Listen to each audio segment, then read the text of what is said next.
Hello everyone, I hope you're doing well. So, welcome back to part 2 of the Distortion Detective read-through, or audiobook, or whatever you like to call it. Yes, so we left off at chapter 14. I apologise, but hey, the wait wasn't too long. So let's dive into the next part of this really good story, because I'm really enjoying it so far. So chapter 14, Psychoman. Yuria, I know that I'm going to sincerely and thoroughly exploit you from this moment onward. Damn, okay. That's concerning. Let's see what happens.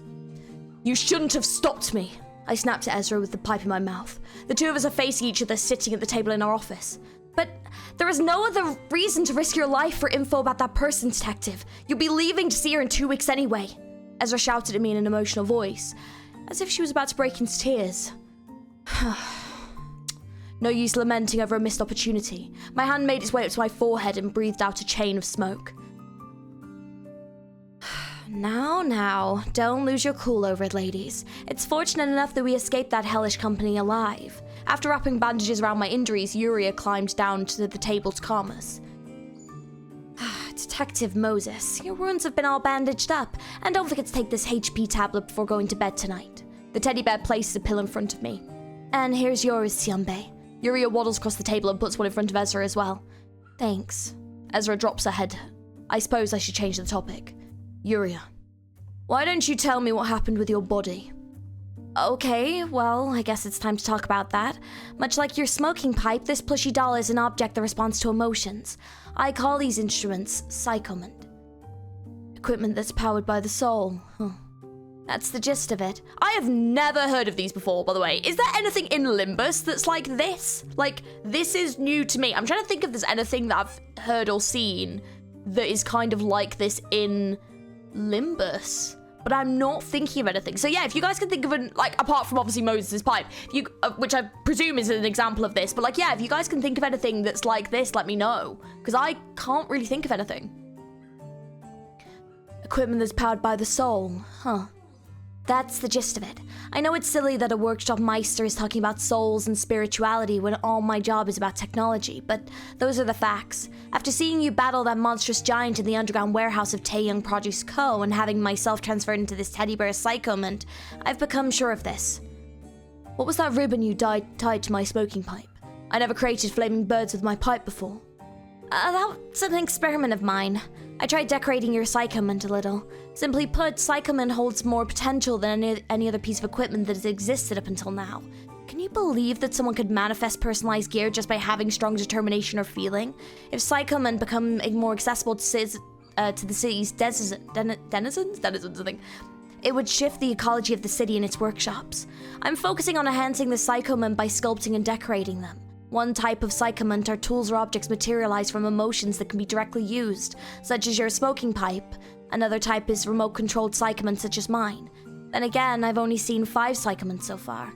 Since I've gotten to see only a few, so much of it is still a mystery to me. You mean you've seen others with it?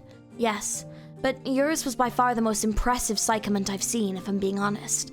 That red cylinder you summoned in the underground warehouse, it could erase space itself. I'd never seen such a powerful psychoment before. I knew I chose the right person. I gently closed my eyes and recalled the memories of that moment. You can't see what you call the distortion in me, can you, Detective? I nodded in acknowledgement. According to my theory, psychoment is the distortion physically removed from a person. That's why the distortion can't be seen by people who own a psychoment like you and me. Fascinating. See, the only thing that I'm thinking that kind of sounds a little bit like this, but it wouldn't really make any sense, because it's like physically attached to him, is Gregor's arm, because that has like an emotional response, right? Like whenever Gregor like reacts emotionally, you know, but it wouldn't really make a great amount of sense really, because I don't think they're meant to be like a living object, but then I guess it depends if you class the arm as living, and then also that depends how that would tie into the Roach Emperor, but also it was like, that's not a distortion, that's something else. So yeah, like I can't really think of anyone else in the company that has an item like this, so I just guess that none of us, I presume we just haven't come across this yet. You know, we just don't have anything like this. Yeah. So But this is why. This is basically why Moses couldn't see this in Yuria, because Psychoment is the distortion removed from someone. Got it. But how? And why? And who removed it? And what is happening, you know? Curious. Was there anyone else? Oh, no. I'm trying to think, was there anyone else in Ruiner that had something like this?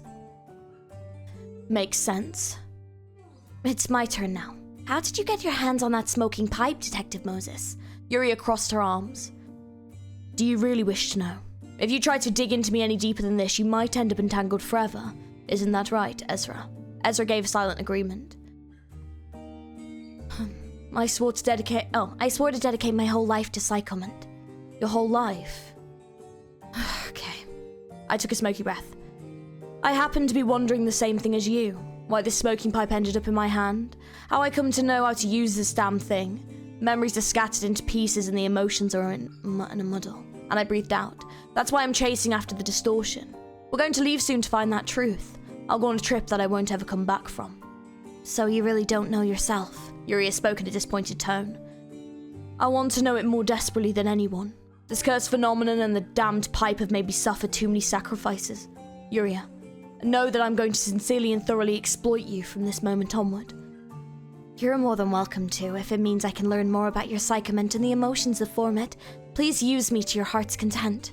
Yuri extended her plush arm for a handshake. I couldn't help but give a chuckle as I held the teddy bear's little hand and shook it gently. Well then, I suppose it's time to hit the proverbial hay. Tomorrow will be another day. I nudged the chair backwards and stood up. Remember to take your HP tablet, Detective Moses. I will. Ezra, are you going to stay up a while longer? Yeah. I want to talk with Yuria a bit. Alright. I should give the youth some time alone after all. I'll go to bed first then. Ezra lightly nodded at me. Good night, Detective. The neologism, that's my brain. Psychoment is intended to reflect the compound word created by the author. Oh. So it combines the prefix psycho to denote a relation to soul or mind and the suffix ment to indicate an instrument or equipment. The original Korean leads a bit more towards the soul spirit connotation rather than the mind, but it can mean either. That's super fascinating. Yeah, I really want to know what that means, but also I've just seen, oh my fucking god, Vesper, let's go. Let's fucking go! Finally! Who could that taboo breaking idiot be? Oh my god, is this how they meet him? Like, do they not know him before this? Interesting. Okay, let's find out. The midday sun was shining overhead and over bed when I woke up. I'd slept for a while, hadn't I? I barely managed to get up and unwind the bandages around my body. It seems most of my injuries healed up overnight thanks to that HP tablet I took. The first thing I saw as I opened the door to leave the room was Ezra having lunch at the table. Detective, did you have a good rest? Ezra cheerfully greets me from her seat. She was back to her usual lively self, having shaken off all that fatigue and gloom that was weighing her down yesterday. Yes. Is your body all right? Yep, I'm totally peppy now. What would you like for lunch, Detective? I don't feel like eating. My pipe made its way back into its usual position and I headed to the terrace. There was quite a few things I needed to look into. Ezra, is Yuria in her room? She said she's going to inspect the black box we brought from Taeyong Produce Co. I do like her tendency to take the initiative. Enjoy your lunch, Ezra. Okay.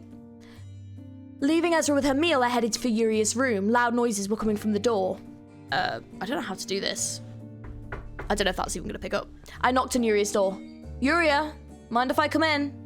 No, be my guest. When I opened the door, a familiar stairway met my eyes. It's the same set of stairs that I took when I first visited the Yuria atelier. The room I gave to Yuria didn't have any stairs, nor did it have space for them. It was structurally impossible for stairs to be there. Perhaps this is one of the effects of psychoment, as Yuria calls it. I walked down the stairs, thankfully with no bears aggressively jumping at me this time. The corridor is decorated with ribbons that vividly show off Yuria's taste. I wonder if she adorned it herself or ordered her teddy bears to do the job. I reached the hall at the end of the corridor. The space feels smaller than last time. It's rather compact, even. 8 teddy bears stood around the workbench, busily engaging in craft work as sparks flew off. You're here, Detective. One of the teddy bears turned around to greet me. I do not remember giving you permission to modify the office building at your will. I still have many more months of rent to pay for the leased space. Don't worry, Detective Moses. I can revert it at any time. You mean to tell me this space is part of your psychoment? Yes, it's my own atelier. I can freely control the teddy bears according to my will here. So, did you find a way to go back to your original body? No, it seems to be sealed tight. There's still too little we know about psychoment. Finding a way back to my old body is one of the things that we'll have to figure out. Oh, so she's stuck. She's stuck in the teddy bear. Okay, so I'm presuming that's the first time she's ever done that jump, which I suppose it depends if that's the first time she's kind of been in danger like that, I suppose. Yuria casually spoke as if it didn't matter too much to her. What will happen if something goes wrong with your original body? If my vital functions ceased and brain stopped, I would probably die. My speculation is that the psychoman requires the user's mind to exist for it to work, but it's not like I can try crushing my own body to test this hypothesis. How do you handle having meals with that body? I should be alright as long as my body is out there and it's put on life support machine. This teddy bear can move fine without eating anything. It's my brain that requires nutrition, rather. Yuria shook her head. I'm more concerned about this black box. I've never seen this type of material. That person from Taeyong Produce Co. mentioned L-Corp. I'm thinking it might have something to do with its singularity. Are you implying that a wing's singularity has been leaked? Well, it collapsed anyway. Remnants of a singularity. There have been a few cases of a singularity coming off patent after the wing holds it breaks. Or someone could have scavenged one of the sealed branches, or got all the way into the headquarters, perhaps. Yuria, I'm more interested in learning about the functions and working principles of that box. I can tell you what it does. This box sucks in people's psyche, or their distortions to be exact. Is it some kind of psychoment? Basically, from what I've seen at least, it could be a psychoman belonging to someone, or one formed from artificially created minds and emotions. Creating minds and emotions, an action that is considered a taboo. Great. We'll ultimately have to learn more about the distortion and what you call psychomant. Yuria naturally climbed onto my shoulder. That's why you're going on a long trip, right? Speaking of, what should we do with your body when we leave? That's the issue I'm pondering over. I've been tinkering with a few ideas, but for now we should focus on chasing the distortion. We already have a few requests waiting to be read. Yuria held her arm to point at the exit. This tiny teddy bear's grown more brazen with each passing day. Sure, let's have a look. I left the room to find a visitor in our office. The atmosphere was ominous. Ezra sitting on the sofa and facing the guest, looking as anxious as she could be. Oh my god, oh my god, oh my god, oh my god, I think this is Vesper. I can see his back from here, a bright yellow jacket embroidered with a black hornet. A couple of weapons lay next to him. Having the gall to wear such a blindingly obtrusive colour means he has that much confidence in his skills. Is it a member of a syndicate or a fixer? The guest noticed my presence and turned his head to look at me. Then a deep voice came from his mouth. Oh my god, I'm so excited! A pleasure to meet you, Dr. Moses. Ezra, who is this person? He doesn't appear to be a client looking to give us a request, I adjust the positioning of my pipe slightly. Detective, this is, Ezra floundered. Let me introduce myself. The man got up from his chair and turned to me, resuming his speech. I'm so excited for the law! The law! Sorry. Oh my god! Especially since we learned about Mersol essentially being his, like, fanboy. I love it. I love it. I'm so excited to learn about this. Oh my god! I'm Vesper Crabbro. Fixer working under the direct command of N-Corp and a taboo hunter. Taboo. Damn it, this reminds me of that this sly little bear Yuria recorded us the first time we met. Now she's doing her best to act like the lifeless plushie on my shoulder. I've received reports that Moses' office should know about a certain person who violated the taboo of District 14. And who could that taboo breaking idiot be? I asked, puffing away on my pipe. Yuria of Yuria Atelier. That's the name of the violator. He answered, fiddling with the hilt of his sword wrapped in yellow cloth. Have you seen her? No. Several people on the street have testified that they saw you entering Yuria Atelier. Do you have concrete evidence? All right. Recording footage was forbidden in District 14, wasn't it? Vesper closed his eyes for a moment. He seemed to be absorbed in thought. He soon opened his eyes and spoke to me. Thank you for your cooperation. If you happen to witness Yuria, please mail me at this address. He handed me a business card. I will, Mr. Vesper. Ezra, our guest is leaving. Okay, detective. Ezra rose from her sofa seat to open the office door to our departing guest. As Vesper walked past me, he whispered in my ear. That's quite a cute toy plush on your shoulder. Why, thank you. Vesper briefly stopped at the entrance and gave us a nod before closing the door. Ezra, start packing up now, I calmly spoke. Damn! He looks so good! Oh, love it. I love the design. Oh my gosh. Yes! I was wondering when he was going to come into the story, actually, because, yeah.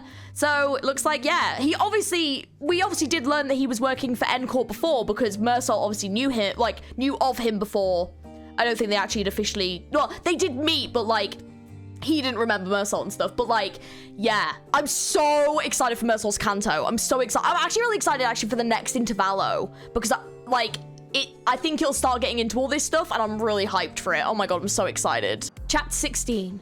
Do-Gui Combat Office. We just need to hold out for 2 weeks. An ordinary hotel in District 14. I checked into the most average room with 2 beds I could ask for. Ezra and I sat on a bed, Yuria's old body lay on the other, and next to me is Yuria in her plush doll body. Isn't it way too humid in here? My cotton's gonna get moldy. You sly teddy bear. Perhaps she knowingly broke the taboo as a means to keep us hostage. I'd bonk her on the head if I could hurt her. We left our office to escape the taboo hunter's eyes. He most certainly noticed that we were hiding something as soon as he met us. Those kind of fixers simply can't be avoided. Although, how come they immediately sent a fixer that appeared to be at least a grade 2 after us? It's not common for a wing to dispatch a fixer under its command to deal with something as trivial as filming a fight in the backstreets. Yuria, do you happen to have a previous track record of breaking taboos? Well, Yuria, I guess this is the end of our relationship. Junior, it was fun while it lasted. Ladies, like it or not, we're all in the same boat already. Tell me why the 2 of us should risk our lives to protect you. Our own come before investigating distortions or psychoment, and what's chasing us right now is neither. We're not running a combat-oriented office. It's all for psychoment, of course. I rewatched the videos of you using the smoking pipe and the giant emerging from that black box countless times. That's how I can make many theoretical advancements in our research. Don't tell me the glasses we wore there were actually...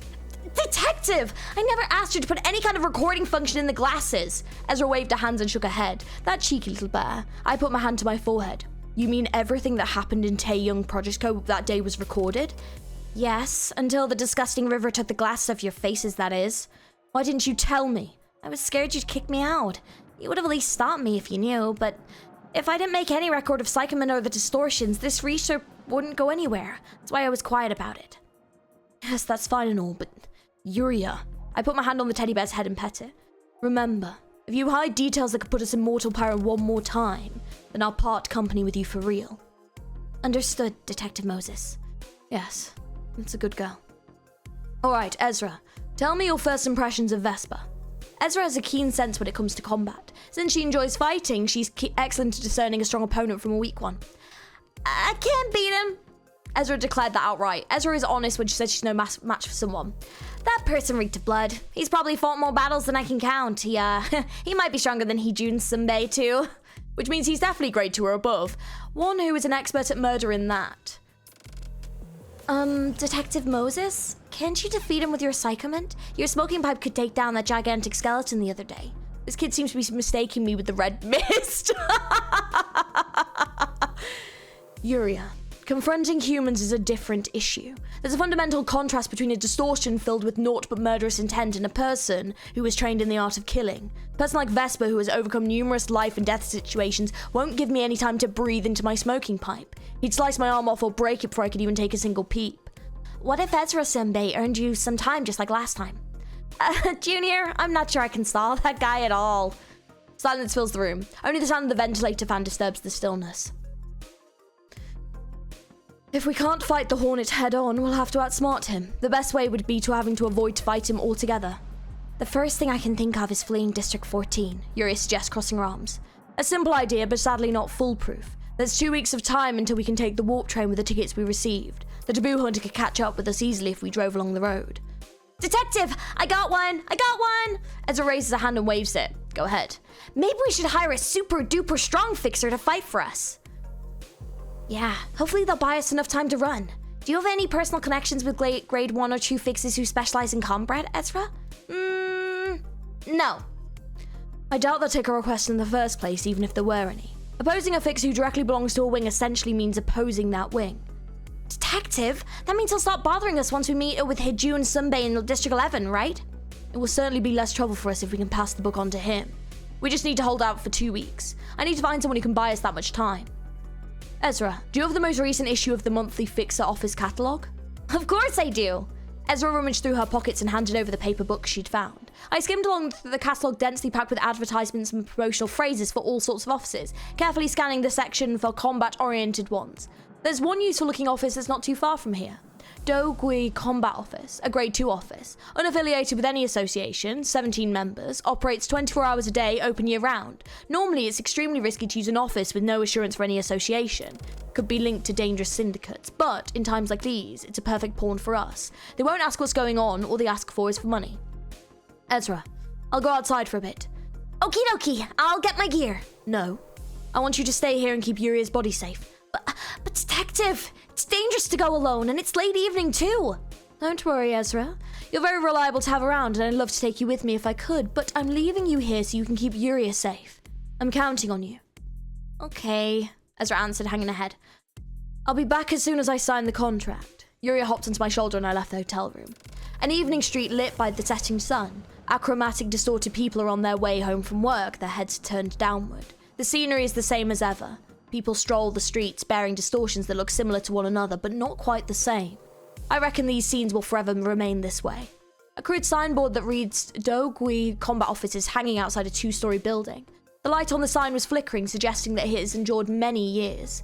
This building seems even more dilapidated than our humble office. I took the stairs to the 2nd floor, and when I opened the door, I was greeted with the sound of a chime and a fusty stench.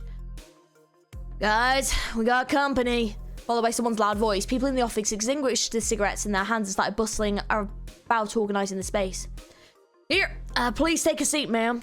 A person who appears to be a desk jobber led me to a seat. There's not a single room separated with walls in this office space that appears to be around 20 pyong in area. The floor was a plain surface of grey cement, not covering in any flooring at all. I parked myself on the seat and took my smoking pipe out of the inner pocket of my coat. Is this really a Grade 2 office? Where do all the earnings go if none of that money is being spent on the office interior? Doesn't look like someone would usually come to a place like ours. Got someone you want to see dead? A man sitting on a sofa with a haughty expression talked to me, scratching his head. This sunglass-wearing person appeared to be the boss of the office. I'm here to give you a request. Well, you do look like you're wealthy enough to afford our services, and you seem pretty old too. Wonder what your business coming all the way to our office was. Let me guess. You got a problem with inheriting your fortune to your kids or something. As the boss burst out laughing, the office crew laughed along. Talk about an utter lack of dignity. What do you think we are, some kind of shabby local office made out of hicks? We've been through hell and high water. Say, let me have a look at your business card if you got one. I took my card out of my coat pocket and handed it to him. He briefly lifts the sunglasses to scan through my card. His 2 eye sockets are empty. A distortion, not a severe one though. Moses office. Mysteries and unsolved cases. 7 association affiliate. Some weird shtick you're up to. Put a serious look on his face. He stared up at the floor for a moment before looking back at me. Name's Zhang Lei. I'm the rep of this office. He gave me his big business card. Zhang Lei, representative of Dogu office. Grade 2 fixer is written in rough handwriting as a note of his current status. Oh, interesting. Okay. Let's get straight to the point. What does a brainy office want with us? I want you to protect my office for 2 weeks. I'll pay you as much as you want. Made an enemy of someone, huh? Happens pretty often, don't it? Fixer of the office not collectively nodded. So, how many escorts do you want? Every fixer in your office. Must have made one huge fuss, haven't you? Once again, you'll get another payment to compensate. Who are we facing? I remained silent. You smoke? Oh, I love smoking. Let's take a moment to talk alone on the rooftop. Surrounded, smoking a cigarette, Zhang Lei looked up at the sky. A forest of buildings is surrounding the landscape. Night fell in the streets already. So, your job is to solve weird and odd incidents? I nodded, smoking with my pipe. You see, I have a kid. Problem is, she shut herself in a room and just won't leave. You're giving me a request now. People gotta help each other out, ma'am. Maybe it's just in my thick head, but something beyond my comprehension is going on in my house. If you can solve this problem, I guarantee you'll have my whole office keeping you safe. Can I get a discount on that request fee then? Oh, come on. Aren't we doing you a huge favor by not asking who we're up against? Now you're just being greedy. I laughed with him. Yeah, right, Ezra's a much better negotiation than I am. Can you offer an escort right now then, in that case? The location of the room 1306 in the business hotel on Chilli Street. A few useful guys will be on their way to that address right away. Good. I'll hear more about the strange happenings in your house as we head to your home. Well, that's a deal then, yeah? I nodded and shook hands with Zhang Lei. Tobacco smoke billowed from the roof for a good while. Damn, okay, so basically, because Vesper is after Yuria because she broke a taboo, yeah, they're now having to get protection. Oh my god, I didn't realize their like partnership was gonna get off to such a tumultuous start. That's really funny. Okay, chapter 17, Aquarium. A shrill shriek strikes my ears immediately. Zhang Lei led the way into his house. It's not too uncommon for a child to lock themselves in their room these days. The cause must be some trauma of some kind. This problem is highly likely to be related to the distortion in that case. Besides, where noise are coming from my daughter's room every night. Maybe you should have more respect for a kid's privacy. It's nothing of the sort, ma'am. I've killed a whole lot of people in my life. I know the sound of tearing flesh and breaking bones all too well. It's that gruesome and morbid noise. Something that shouldn't be heard from a kid's room, seeing out along with my daughter's screams. I'm sure you tried forcefully opening the door, am I correct? Sure I have. But whenever I grab the doorknob or try and break the whole door, it always pushes me away. And the noise will get louder and more bruising the harder I try to open that door. I'm in a rough spot where I'm damned if I do and damned if I don't. How old is your child? How long has it been since she locked herself in? 17. She's been almost in there for 8 months now. Holy fuck, 8 months? I was thinking this was like 2 days. Holy shit. Colin's entrance must be a concern as well if she's stuck in there instead of studying for it at school. You see, my daughter phases her attending a virtual school. She never missed a class until now, and her grades were fine last I checked. Virtual schooling. Students take lessons in a virtual space. It's a type of school preferred by parents who value the safety of their kids since they don't have to pass by potentially dangerous alleyways to get to school. An advantage shared by boarding schools. A parent like him who engages in violent work would especially pay more attention to their child's well-being. And there's one other thing my brain can't understand. And what would that be? Water's leaking through the door. Don't know if it's blood or seawater, but some kind of liquid is flowing out bit by bit. I put my hand on my forehead and whiffed my pipe. A distortion that has already materialized. It makes it a lot trickier to resolve. I'll have to see for myself how severe it is. Zhang Lei's house was located in the residential area of the back street. It's one of the safest places outside of the nest. A complex of 30-story apartments lined up like a pack of cigarettes. It's akin to a cage for chickens. I follow Zhang Lei into an elevator. The lift slowly rises, creaking and rattling. His house is on the 18th floor. As the elevator doors opened, lamps in the hallway detected our presence and flickered on. Zhang Lei took a key out of his pocket to open the door to unit 1807. Creak. The door opens with a sharp grating sound and an unlit hall greets us. You live alone. Everyone has their stories, ma'am. Zhang Lei forces a bitter laugh. Oh, I don't know. I don't know if I'm going to be able to do that. Too loudly, to be fair. Hang on. Wait, my brain was like, yeah. That's definitely not the right noise. No, do you know what? I'm not going to do it. Just, I don't even know what noise that would even make. I think it'd be like, yeah. But like, I can't really scream like that, to be honest.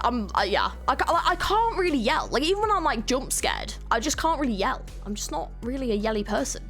A shriek, yeah, especially not a shrill shriek. That's definitely not gonna happen. Strikes me as immediately afterwards. Zhang Lei let out a sigh. That's the sound I was talking about. Your daughter's name was Faye, was it? Mm-hmm.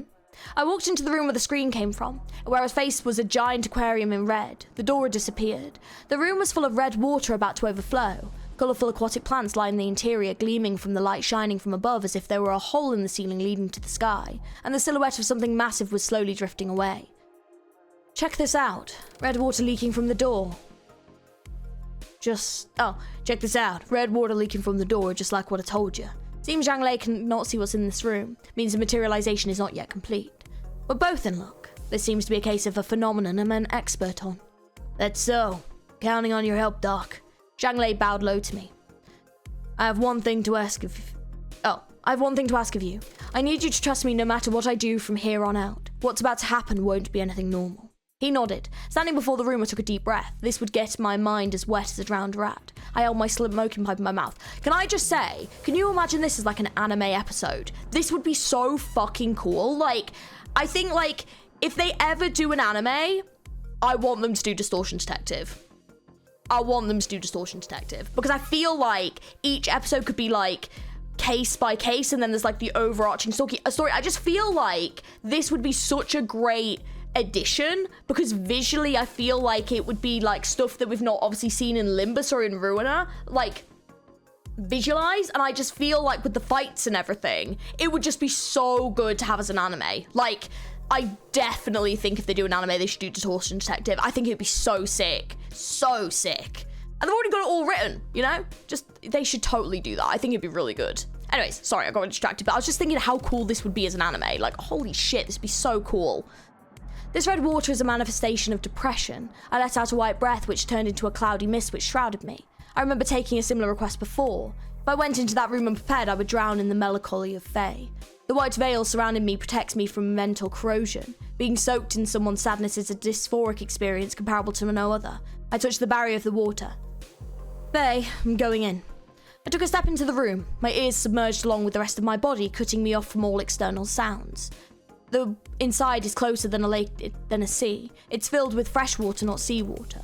The water isn't salty, the child's sadness isn't briny, tear-jerking kind.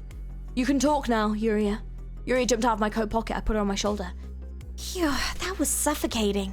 Because the taboo hunter is after us, I forbade Yuria from speaking on most occasions. Him and the others could be eavesdropping on us at any moment. This space is quite similar to your workshop, isn't it? It certainly is. It's much bigger on the inside, too. There might be something guarding this place, like the muscle bears in my atelier. You don't have Ezra Siambe to protect you this time, so you better be careful. It's been quite a long while since I worked on a case without Ezra's help, now that I think about it. If it weren't for her, I would have been long dead before I could solve half the cases I've dealt with. I'm guessing she got bored and fell asleep alone in the hotel room by now. This place is so eerie yet beautiful. Yes. We should practice extra caution with beautiful distortions. The sound of laughter echoes from somewhere. I exhale a deep breath. The pipe assumed the form of a sharp crimson blade. Detective, I just heard a sound coming from over there. Faint laughter underwater. Yuria pointed to the right. When a sound is heard in a mysterious place, I should approach the sound source and move away from it. It's a problem I still don't have a definite answer to, even after doing my job for so long. I'll have to trust my intuition in the end. I walked towards where the sound came from. Yuria, is there anything you can do to assist me in that body? Afraid not. Bald-faced little plushie. You've just cursed me in your mind, didn't you? Well, I can't assist you directly. I can provide you with a bunch of prototypes I've brought. I tried making ribbons for each color. You have a function you'd like to use, just tell me and I'll type your pipe with the right ribbon. What kind of functions can I expect? Well, there's a diverse range of functions, and that mostly depends on your emotions, so I can't really give you the details there. You can just ask me for the feelings you need right away. I look forward to it. Ask for the feelings I want. I'm not sure that's the right attitude for a technician to have. How do you usually solve cases like this, Detective Moses? I should figure out the cause. After all, there is a reason for everything. I trace along the clues one by one, such as why this room is full of water, why the colour is red, why it isn't salt water, until I can identify what's at the root of the distortion. Does this count as a severe case of distortion? Maybe. Every person is different. Thus, every person's distortion is different. I cannot begin to fathom the depth of the trench that is the human mind. Therefore, it's difficult to judge the distortion's nature hastily. I'll have to knock on their minds and confront them myself to find out, which is frankly an exceedingly tiring work. Repeating such thoughts, I kept walking forward until I finally reached the culprit behind the laughter. It's mermaids, as I expected. Oh, mermaid distortion, that's so sick! Yes, that's so cool. Oh my freaking god. Okay, it is cool though, and obviously Moses does have some combat prowess, but obviously nowhere near as much as Ezra, and obviously it does have an impact on her, which makes sense, because if the psycho moment is actually the physical form of a distortion which is linked to their psyche, then that's why it has such a visceral reaction on them. Chapter 18, A Carp and Mermaids. The carp sings, crying. They're mermaids with the body of koi, the face of humans and the bodies of coloured carp. Their long hair flutters. That big dumb fish was singing again. It's like she can't take a hint at all. Don't you think it's lame how she writes cringy lyrics to sing with that voice? I would have been a much better singer if I was born that size, don't you think so too? 3 mermaids are sitting around, loudly chatting with each other. Their eye sockets are empty, just like Zhang Lei's. Perhaps there's a linkage to be found between them. The 3 merfolk appear to be communicating with their voices alone, unable to see each other. One of the striking features of the merfolk is the power of their voice. Every person I've seen in my job possessed by ability related to voice, one type or another. The ability of these merfolk here seem to be rather straightforward. The words they chatter loudly become red thorns as they escape their mouths. The thorns are then shot towards somewhere. Sometime later, a sound could be heard from the distance. I'm guessing this is going to be Moses. Mind if I join in on your conversation? Someone is singing out there, I reckon. Who are you? Excuse me, but we weren't talking to you? Jeez, what's a stranger doing listening in on us? You were talking so and laughing so loudly we couldn't help but hear it. Crossing her arms, Yuri rebutted. It's still a rude thing to leave on others. We were just talking by ourselves. Mind your own business. Sheesh, what a scary world. We can't even talk in peace. I apologize. We didn't intend to overhear it. Please understand that our ears had no choice other than to pick up on the sound traveling through the water. We just need to know what's going on in this place, Yuri added. Did you come from above? One of the mermaids asked. We did come from outside, although we aren't from above. I had a feeling you weren't from around here. Here's a word of advice. There's a few rules you should follow here. And what would those be? First off, you gotta pluck your eyes out. That's right, we don't see, we only hear and talk. Seeing is the most dangerous thing you can do here. This place looks rather beautiful, though, Yuri asked. That's precisely why. It's so dazzling and beautiful it could kill you. So we gouged each other's eyes out. How many mermaids like you are here? Dunno. I think I heard voices of about 100 of them today. There's still like a bunch of surviving friends out there. Survive from what exactly? From that huge monster, obviously. What else could it be? Anyway, we let you hear too much of our voices. You know nothing is free in this world, right? What do you want us to yield? I wouldn't mind compensating you for the things you told me. Your voice. Share your voices to us. You said this is your first time here, so we'll be conscientious and only take a small portion from you two. You won't be unable to speak. Ugh, Detective Moses, they're starting to freak me out. Yuri hid behind me. I paused for a moment to think. I'll have to follow their rules for a while. You can take my voice, including this kid's share. Detective Moses! Yuria, trust me. Well, fine. The three mermaids took turns to kiss me. Each time their lips touched mine, it felt as though something was being pulled out from my throat. Hey, I didn't expect your voice to taste this good. They say a voice gains a savory taste as it ages. That's so true. The mermaids babbled on with much livelier and louder voices. My voice only has half as much volume as before. It feels rather raspy as well. Detective Moses, are you alright? Yuri asked worriedly. Yes. Let me tell you one more thing. You'd better not speak too much here. Not all mermaids will take voices gently like we do. You only have so much more voice to spare. Then again, our existence would be pointless if we didn't talk, no? That's why we talk non-stop and look for more voices. Where can we find the giant fish you were talking about? It's where the screams are coming from, and the place that shines so brightly, it's headache-inducing. She's got a stupidly massive voice pocket, it just never runs out no matter how much she sings. Once again, red words spewed from her mouth became thorns that fly somewhere. Moments later, a scream is heard. Thank you. Leaving behind the mermaids, I headed for the direction where the screams came from. They still noisily chatter as if they want to be heard by others.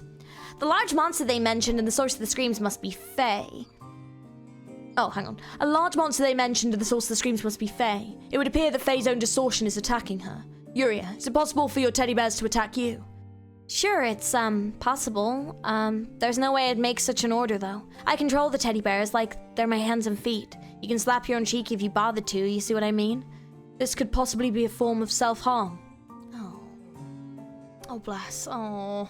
17 years old, a student, virtual school, red water, aquarium, fresh water, carp, mermaid, song, voice, thorns, self-harm. I slowly enumerate the clues and make possible connections. Discord with someone at school, delicacy of a child at puberty, desire for a beautiful voice, urge to sing, self-loathing, attempted suicide, severe relationships. There's still much leeway for guessing.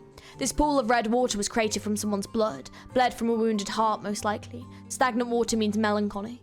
The gloom is usually distorted in the form of water. Sadness is full of sorrow and manifests as seawater, usually with a deep blue hue. The subject often buries deep into their own heart, settling in the ocean's depths. On the other hand, blood red water is a destructive kind. This place can be compared to an aquarium or a shallow pond. A body of stagnant water glowing in bright powder pink is neither dark nor deep. An aquarium of depression is where destructive impulses subtly rest.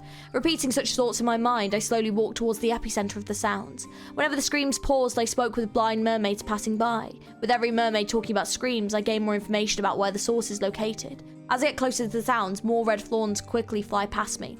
I turn around to deflect the ones flying directly towards me with my sword as I advance. Not long after, I encountered a giant carp emitting a bright pink glow. I let out a sigh of relief. Finding the host of a distortion in the expansive space has created half the battle won. The carp radiated such a brilliant light, it was akin to a gemstone. Myriads of red thorns are lodged in its body. The colossal carp lets out painful screams. Blood is gushing out from the wounds. The carp sings, crying. A dreadful distortion created by herself. Dead mermaids litter the floor below the carp. Mermaids who still have eyes are lured by the light. When the mermaids approach the carp, long arms emerge out of its mouth and pull her in for a kiss. Those hands then gouged the mermaid's eyes out, bleeding from the empty eye sockets. The mermaid writhes and sinks to the bottom, unable to scream. Yuri and I were watching this scene with bated breath. All of a sudden, a red thorn gazed past my cheek and nailed itself into the carp. The white veil enfolds us pops, was only doused in the red misery. Without a shroud to protect the mind, the carp's reddish light directly enters my eyes. My mind is slipping in. I try to block the light with my palm. Yuria. And me a ribbon with a feeling of enveloping something. Purple would be good. I can hardly speak at this point, my voice is so small and coarse. Here! I wrapped the ribbon Yuria gave me around the smoking pipe. I exhaled a deep violet breath. Dark smoke billowed out from the pipe and surrounded the carp, holding it in place and restraining the light it emitted. I approached the carp and removed the thorns stuck in its body one by one. The carp shrilled each time a thorn was pulled out. The piercing shrieks invoked visions of face passed in my head. You just wanted to sing. I pulled out a thorn. You're always alone at home. I pulled out a thorn. You became friends with fellow students who enjoyed your songs. I pulled out a thorn. You were happy that your friends would listen to the songs you wrote. I pulled out a thorn. But those friends changed as time passed. Pulled out a thorn. Your friends only liked you for your pretty voice. Pulled out a thorn. They were only interested in your voice, not the songs you made. I pulled out a thorn. You began to think that your friends were jealous of you for that reason. You thought you were being hated. I pulled out a thorn. You were upset. You started hating your friends. I pulled out a thorn. That's why, Faye.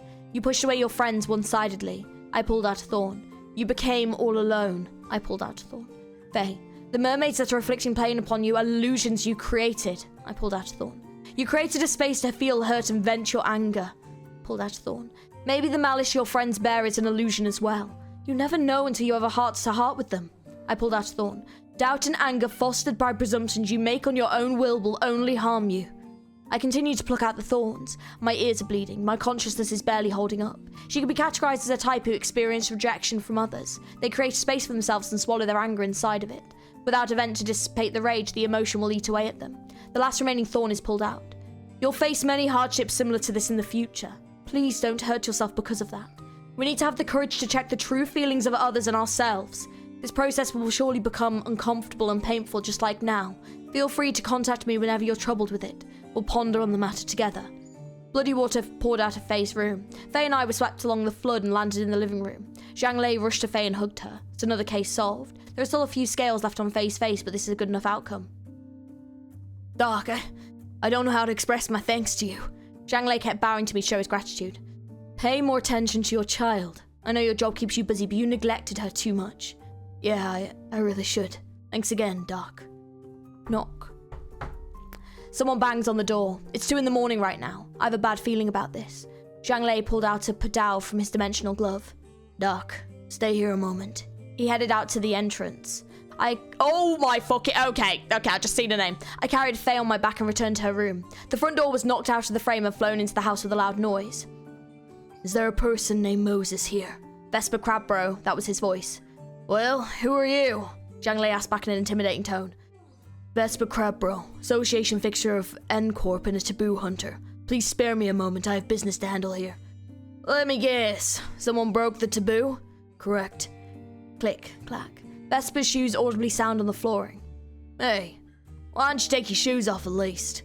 Click, clack, I can hear him opening each door of the house. You ain't listening for shit, huh? Vesper was almost at the door to Faye's room.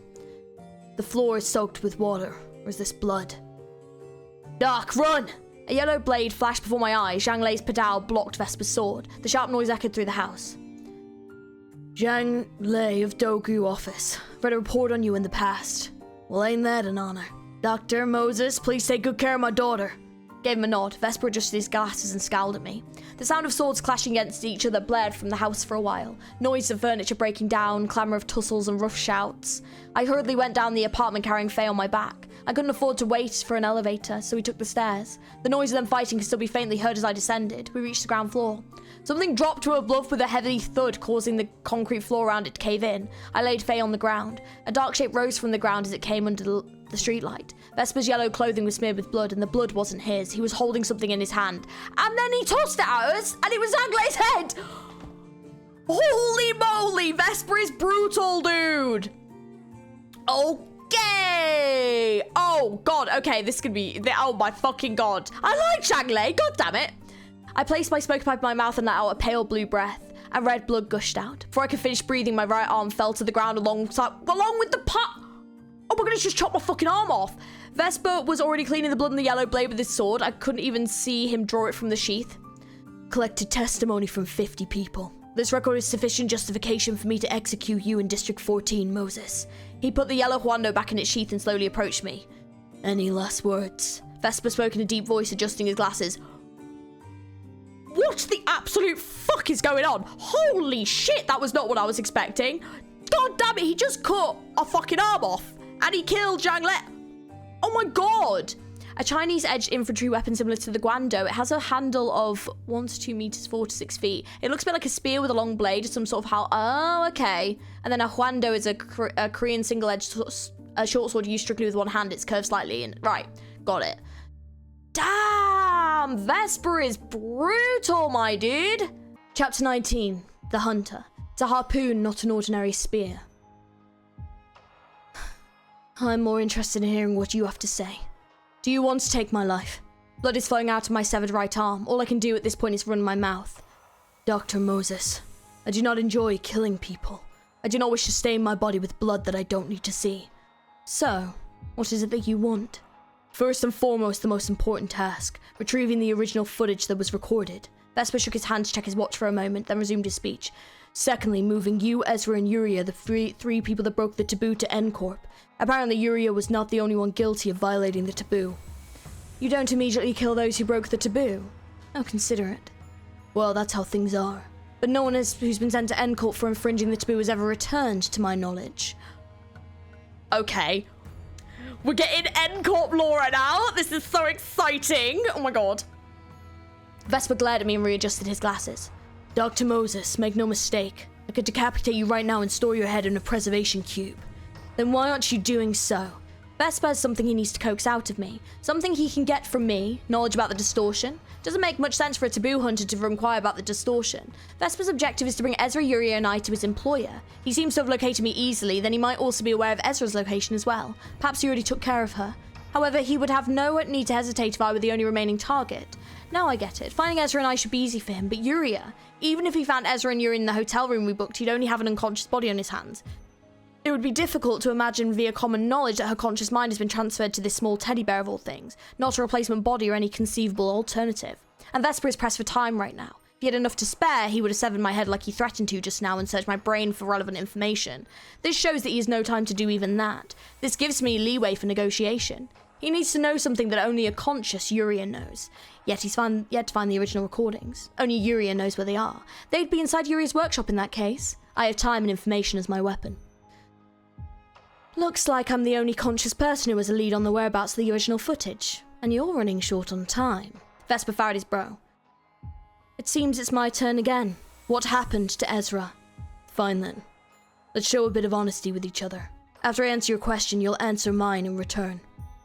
I'll take it. You still haven't given me an answer for my last question. I lost Miss Ezra. She was a quick-witted one. I was quite relieved to hear the news. I still could not fully trust him, however. It's my turn, Dr. Moses. Do you know where the original copy of the footage you've recorded is located? I know the footage is in Uriah's atelier. At the same time, I do not know how to access her workshop. Yes, I know where the footage is. I don't know how to get there, though. Vesper raised his eyebrows. What did you do with Uriah's body? It's in my car, and I haven't laid a finger on it. I answered your question, so let me ask mine. Can you figure out how to access the location where the footage is? I can figure it out. I can simply ask Uriah about it. Even if I had no way of knowing, this is a question I'm obligated to answer with a yes. If it's said otherwise, my usefulness would expire to him. Vesper believes what I'm saying. This question is one asked by someone to hear a truthful statement for every question. He's more honest than he seems. I've gained all the information I need from him. Vesper is likely to be telling the truth. That would mean Ezra is alive. Uriah's body is fine as well. All I can do next is have faith in Ezra. I can. What happens to us once we follow you to N-Corp? I'm afraid I don't know that. All I do is hunt down those who violate the taboo and send them to N-Corp. Vesper looks at his watch again. Alright, I believe we can now make a deal. As you've pointed out, I have little time to spare. I will only take you along with the original footage, Dr. Moses. I will forfeit the hunt for Ezra and Uriah as of now. I would advise against attempting to bargain for more for your information. Fine. Uriah, open the atelier for him. Uriah squirmed out of my coat pocket. Vesper quietly stares at us, showing no reaction to the moving teddy bear. Detective Moses, I told you, you should trust me. Understood. A door is needed to get to my atelier. We could use the ones in Mr. Zhang's house. I'm trying to figure out who's talking, I think that's... No. Yeah, I think this one. Can you make some time to go back up to the apartment? If we must, we'll go up as you ask. Your arm and this smoking pipe will be in my possession. You'll have to come up with me anyway. After I nodded, Vesper came to my side. He took out a stasis preservation cube from his inside coat pocket and stored my right arm in it. Putting the cube back, Vesper covered my shoulder with a dressing. He then put Faye on his shoulder, who was still lying on the ground unconscious. He bent his knees to load his position and stretched an arm at us. Yuria and I watched Vesper's bizarre series of movements in silence. We have no time to take an elevator. Come over here. Do we really have to do this? Dr. Moses, I cannot waste a second. Disgusting. Vesper leapt to the 17th floor of the apartment with Faye and I in his embrace. He has tremendous muscular strength. He must have gained it through a multitude of augmentation procedures, and I assume he partakes in ceaseless physical training as well. We were back at Zhang Lei's house in an instant. All the furniture in the house is now severely damaged or broken. Blade cuts were visibly showing on the walls. I could guess how fierce a battle it was despite its length. I merely acted in self-defense while executing my duty. I hope you haven't any hard feelings towards me for killing an acquaintance of yours, Dr. Moses. He's a dangerous kind. He switched his attitude in an instant and entices people into bringing their guard down with honeyed words, saying that he didn't do it because he wanted to. This man could have easily neutralized Zhang Lei without killing him. In that sense, Vesper is a pro when it comes to hunting people. He knows when to apply psychological pressure on his targets and when to loosen them up. Every action of his is calculated. Vesper gently put Faye and I on the floor. Yuria, open the workshop. Yuria climbed out of my pocket and touched one of the closed doors. The door vibrated briefly. Done. I want you to enter first. Oh, I want you to enter first, Vesper said, adjusting his glasses. It to be an unfamiliar sight for him, but he doesn't appear fazed at all. I picked up Yuria, who was now standing in front of the door, and placed her on my shoulder. I opened the door to a now familiar staircase to Yuria's atelier. I slowly walked down the stairs. Vesper followed us from behind, keeping a distance. After coming down the stairs, we were walking along the corridor leading to the hall. This is where the real battle starts. Yuria, the bears. Right as I whispered the words to Yuria, I rolled forward. All the bears in Yuria's atelier rushed out at once. Teddy bears armed with blades on their paws jumped to Vesper. There was a flash of yellow light. The heads of the bears dropped to the ground before they could even reach him. A large bear with an axe descends from the ceiling, aiming for Vesper. The bear is split in half before even touching the ground. While Vesper's sword is busy cutting apart the bears, I desperately ran towards the exit. Numerous bears gang up on Vesper. Every single one of them is sliced up before they can touch him. Keeping Vesper occupied is good enough work for us, however. Yuria, you can't pump out an unlimited amount of bears, can you? Of course I can't. I'm about to faint from dizziness. I'm squeezing my brain right now. Yuria struggled to speak, clinging onto my shoulder. Dr. Moses, I am disappointed. Vesper's quiet mutter reached my ear. Arrived at the stairs leading up to the outside, and I told Vesper. You'll find the footage you're looking for at the end of that corridor. You'd best settle for retrieving the footage. Vesper is surrounded by a legion of teddy bears. It's physically impossible that he'll come for us immediately in that state. I just need to take a few more steps up the stairs. I intend to keep my word. I'm taking both you and the footage. Light flashed for a split second. I fell down on my face with a groan. A spear penetrated my left thigh and nailed itself to the floor. This was a tool for hunting humans. It's a harpoon, not an ordinary spear. Damn it, the hornet was embroidered in his clothes for a reason. Vesper unhurriedly approaches me, slicing up the bears around him. I tried to pull the harpoon out of my thigh, but it wouldn't budge. I don't have the strength to remove this. Yuria tries to help me, but to no avail. Falling on the stairway, I lifted my head. All I had to do was climb up those stairs. Vesper was now right behind me. The exit seemed so far and faint now. I suppose taking your head was a better idea after all. Vesper adjusted his glasses. This will not happen again. And so, this is how it ends. Hectoplasmal kick! 10 times the acceleration! Ezra landed a foot on Vesper's chest with incredible force. Vesper was flung far away at remarkable speed. Holy shit, Ezra, let's go! But I'm also cheering for Vesper. I'm so torn right now. Listen, okay, look, I know Vesper's being a bit horrible right now, but he's a taboo hunter and he works for N-Corp, okay? He's a lot better in the canto, alright? Things clearly are gonna happen in this and change him. I can't wait. Ezra landed her foot on Vesper's chest with incredible force. Vesper was flung far away at remarkable speed. Detective, are you okay? Ezra was also covered in injuries. Just look at me and tell me if this looks okay. Ezra Sunbay. Junior. Yuria hopped excitedly. Esper responded with a wide smile. She must have been worried about Yuria because she couldn't protect her body from Vesper, but it's still too early to be relieved. Most foes would have reduced to pieces of flesh and bone the moment they came in contact with Ezra's flying kick coming down from the height of a long stairway at full force. However, Vesper was only knocked away by its impact, that monster of a man. Ezra, please get rid of this thing stuck in my thigh. Okay, Detective, hold still for a bit. I grit my teeth. The harpoon was removed from the ground once Ezra gave it some force. Detective, can you get up on your own? Ezra has no time to help me up. She has to face Vesper, who will come back for us in no time. Siambe, I'll help Detective up with my bears.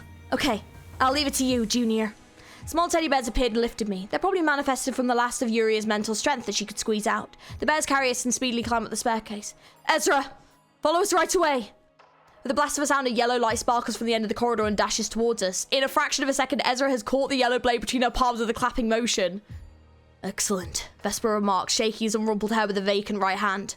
Detective, you should go first, Ezra shouted. Ezra, get up here as soon as you see a chance, I shouted back. I don't think I can do that. Sorry, Ezra answered. Ezra! Oh my god, this is so stressful. Holy shit. Because I think I might win this if things go well. Damn, the edge of the sword in Vesper's left hand is facing towards Ezra, and she's desperately keeping the blade from getting close to her. Vesper strikes Ezra's ribs with his unoccupied right hand. Boom. A noise echoes. Sorry, chapter 10. Sorry, chapter 20. I'm so in it right now. This is so good. Holy shit, it's so tense.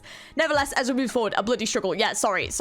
We're immersed, people. This is what we want. The immersion. Anyways, sorry. I'm so sweaty right now. Holy shit, this is so tense. A noise echoes. The blow sends Ezra flying into the wall, and she rebounds to deliver a kick to Vesper's head. Vesper's glasses are knocked off his face. He stumbled for a moment, but he soon regained balance. Ezra wipes the blood on her mouth. You're talented in combat. A yellow light flashed, but you do not have the talent of killing people. Blood spilled from Ezra's chest. She took out the Nesta workshop hammer and swung it downward, only to land on thin air. Damn it, if only I had my smoking pipe. I could leverage the situation in her favor somehow. I was halfway up the stairs. There was absolutely nothing I could do than helplessly watch Ezra. Siambe, remember what we talked about the other day? Yuria shouted urgently. I know, Junior. Come to think of it, the mask that always used to cover Ezra's face wasn't there this time. A yellow light flashed once again. A flashing light left a trail across Ezra's waist. Shoo! Sparks flew up with an... Oh, it's like a screeching sound. Whatever. Ezra's left waist is padded with an object akin to a sheet of steel. Augmented armor, is it? I must wonder why you haven't used it until now. This is my first time using it, so, Flashes of yellow light sparkle from Vesper's left arm. A piece of armor blooms wherever the yellow light strikes. The blade leaves yellow trails it slices through the armor, but it fails to leave a deep cut. Ezra shrugs off Vesper's attacks and swiftly closes in on him. That's my Ezra. Ezra's psychoment is thoroughly protecting her. She drills a fist into Vesper's chest without hesitation. The sheer force of the punch produced a sound wave that resonated through the workshop. Vesper flinched with a cough. Ezra gives him no rest from the flurry of her fists. Vesper is steadily being pushed into the corner, coughing up blood. Holy fuck! This battle is under Ezra's control now. She gives her opponent no room to brandish their sword. Ezra knows well how to fight someone armed with a bladed weapon, but Vesper is just as persistent. He won't fall down and let go of his blade. Even though his face is already covered in blood, he won't lose his balance. Despite seeing Ezra completely dominate this fight, I can't be at ease. I must reassess you. Vesper mutters something. Ezra ignores his mumblings and continues to throw punches and kicks at him. Groin, left chest, laryngeal prominence, right waist, left calf, solar plexus, left cheek, solar plexus, groin, rib, left thigh, groin again. She's just punching him in the dick. Left waist, Ezra's fist strike every known weakness on the human body that could be fatal. Vesper groans, but he does not collapse. Yuri and I reach top of the stairs and escape the Tillier. Outside the doorway, we watch Ezra fight with bated breath. A sharp, high-pitched sound was heard. Vesper is holding a harpoon in his right hand. The harpoon was lying on the floor behind Ezra mere moments ago, and there was a hole in the armor covering Ezra's left shoulder. Holy fuck. Blood leaks from the injured shoulder, yet Ezra does not step back. She continues to pummel Vesper with her right hand. Vesper held the harpoon short and stabbed it into Ezra. Ezra took quick steps to dodge to the side, but couldn't outspeed the thrust. The harpoon penetrated deep into Ezra's side. Nevertheless, Ezra moves forward. She wrapped her right arm around Vesper's.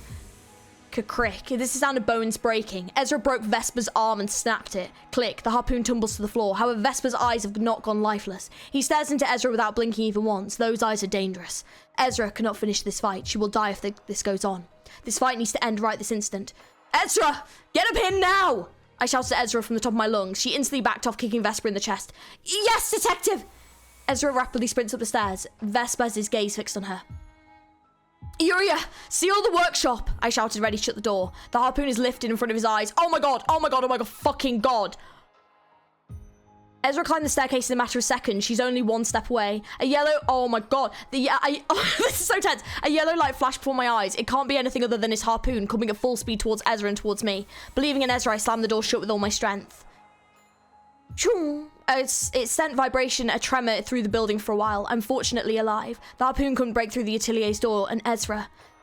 Detective, what will we do with your arm and leg? Doesn't it hurt bad? She was checking on me first, even when she was badly injured herself. We all survived the hunter, I heaved a sigh. Looking around the living room, I was greeted by the fixers of the Dongui office who were still alive, and Faye was at the centre of them.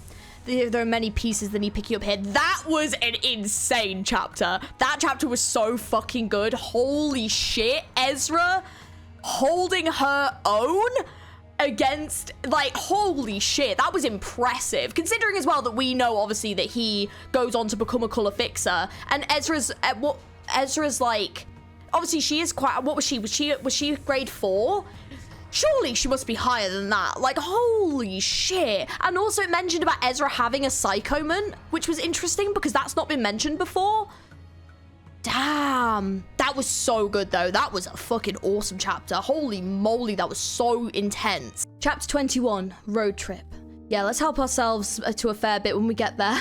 Seems 5 fixers out of the 17 Dogui office have survived. They're just as badly wounded as we are. Some have lost their arms and most are drenched in blood. It's evident that Vesper's end goal wasn't senseless murder. He exerted the precise amount of violence that was needed to carry out his mission.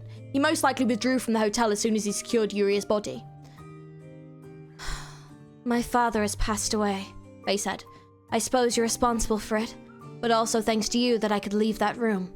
Sorry about that. It was my father's choice to work in such a perilous business. True. Our work is a risky one. Who is the current representative of the Dogui office? I'd like to settle up the charge for this request. As per the tradition of the Dogui office, Miss Faye here will be inheriting the position as representative of our office. One of the fixers spoke. A hereditary office, a combat office with a hereditary system. This office values loyalty above all else, as I suspected. Moreover, the new leader is a student who hasn't reached adulthood yet. It's unfortunate, but it's as clear as day that this office will disband sooner or later. Well then, Faye of Dogui office, let me ask this straight. Are you going to hold us responsible for this? The room fell silent. My contract with Zhang Lei was a verbal one. There is no document to prove that Zhang Lei died protecting us as part of his work. The worst case scenario would be her escalating the situation into a violent conflict as payback. We'd have to fight tooth and nail against people with equally tattered bodies. Our fate is in their hands of this young representative. Everyone. Let's take time to heal up before we continue the conversation. I have a lot I'd like to hear from you. Faye suggested with a calm voice. She's a wise child. Ezra broke into Vesper's car and extracted Yuria's body. Her body was untouched, just as Vesper said. We returned to our office with it. Vesper was surprisingly gentle about I think that's meant to be combing through our vacant home, it seems. Our office was nearly identical to how it was when we left. Ezra and I took our HP tablet and went to sleep. There was much we wanted to discuss, but we were on the verge of collapse physically and mentally. We decided to save the talk for later that day. Dogui office, lunchtime. The three of us sat on a sofa. Faye sits modestly on the leather sofa where her father used to frequent. President Faye, may I explain our situation and stance first? Yes, go ahead. I made a deal with Zhang Lei, the previous representative of Dogui office. The contract was to hire all fixers of Dogui office for 2 weeks, and I needed their help because we broke the taboo of District 14, and a taboo hunter began pursuing us. I agreed to pay as much as they demanded according to the rules of the office. However, we had only vaguely discussed about their payment and never decided on an exact sum, and I didn't disclose the identity of my pursuer to them. I told them I was being chased by a taboo hunter. So Zhang Lei gave me another condition.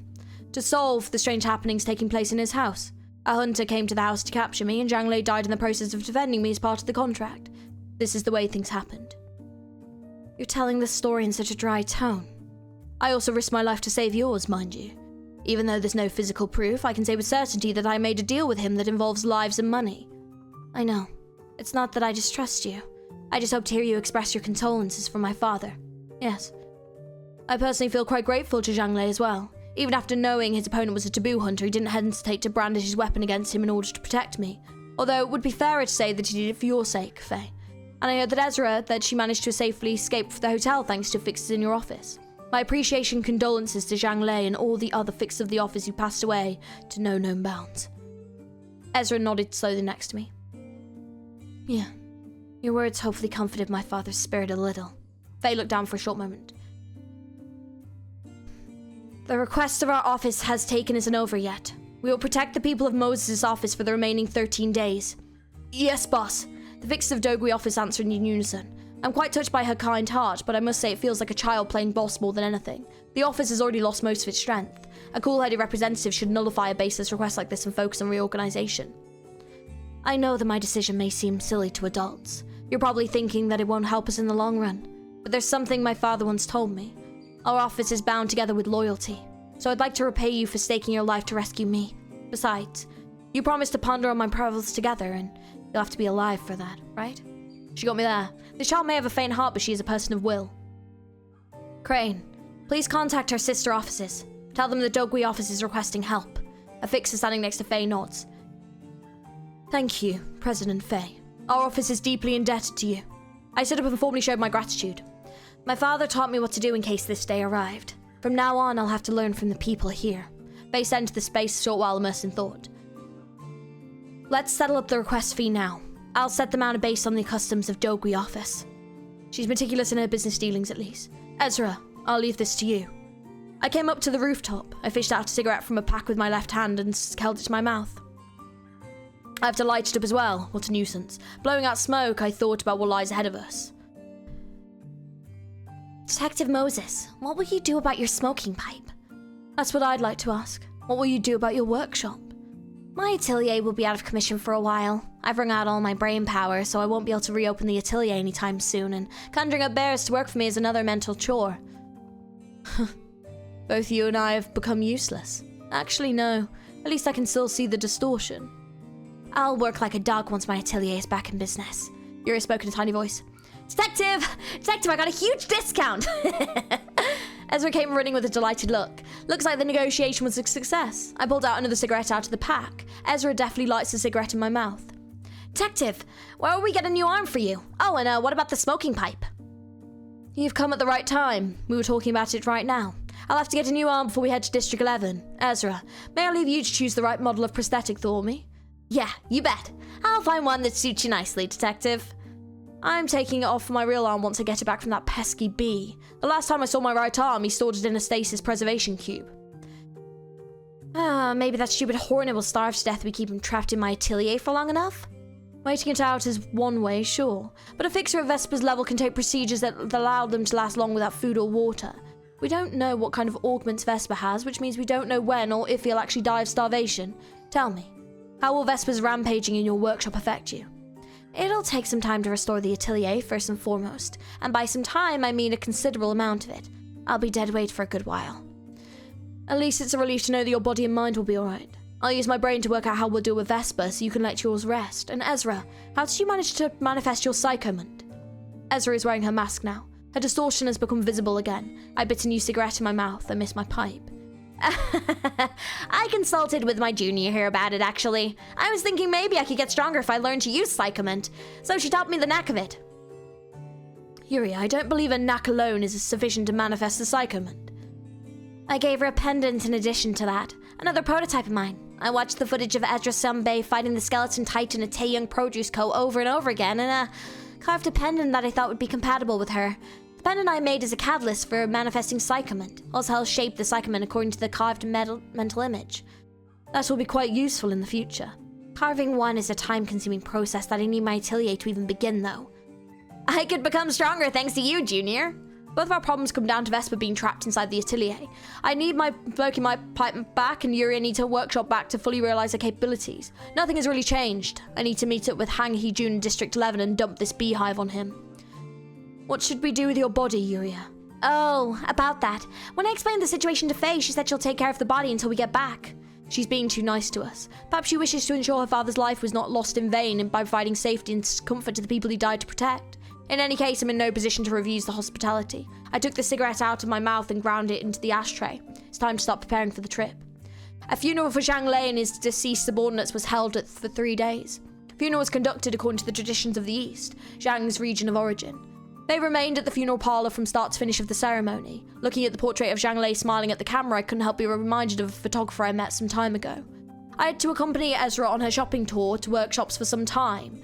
The fixers of Dogway office and its sister offices escorted us throughout the leave, though we were noblewomen. In fact, the escort didn't stop until we were back inside. They stood guard vigilantly around our office and made sure no intruder could dare approach or harm us. I spent the rest of my time talking with Faye about the distortion, about what happened with her and how she'd live out her life hereafter. The time passed steadily. 30 minutes until the warp train departs. I puffed my last cigarette within the smoking lounge. Warp trains. They always reach their destination in the blink of an eye. Ezra waves at me from the platform, carrying her dimensional bag over her shoulder. She must be thrilled about this. I put Yuria in my coat pocket. I made sure to tell her to act like a doll for a good while. Faye and the fixers of Gogui office came over to see us off. Ezra and I sat in the seats on our train. We were finally leaving. We faced many of the vicissitudes up until this departure, alas. Trip! I'm so excited for it. Ezra, what awaits us there might be even more intense than the things we've gone through recently. And food too! I've only seen the food in the southern districts in the pictures, so I've always wanted to try it for myself. Yes. Let's help ourselves to quite a fair bit when we get there. Oh yeah! I closed my eyes, and when I opened my eyes, we were already at our destination. The warp station of District 11, where the nest of K-Corp is located, where Hanji Hyun is, and where that person is. Ooh, part 1's epilogue? Okay.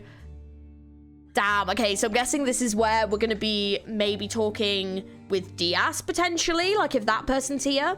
So part 1's epilogue, part 2's prologue. It's to face the past. I had to be confronted with it someday. Greetings, Dr. Moses. You've come at last. A pair of arrogant eyeballs await me right outside the warp terminal. The way he speaks infuriates me even more. At last, he says, like I had any choice. I was caught in the shrewd trap he set up. Those words could very well mean as expected. Didn't you tell us to come to your workplace at the association? I came here to pick you up instead, because we have no time to lose. What happened to your right arm? It's appalling to see him assume an air of concern. Ezra, deal with whatever he has to say for me. I'll be in the smoking lounge for a bit. I got it, detective! Wait. Oh, wait, hang on. Wait, who's popped up? Oh my god, this is someone else, I think. Moses?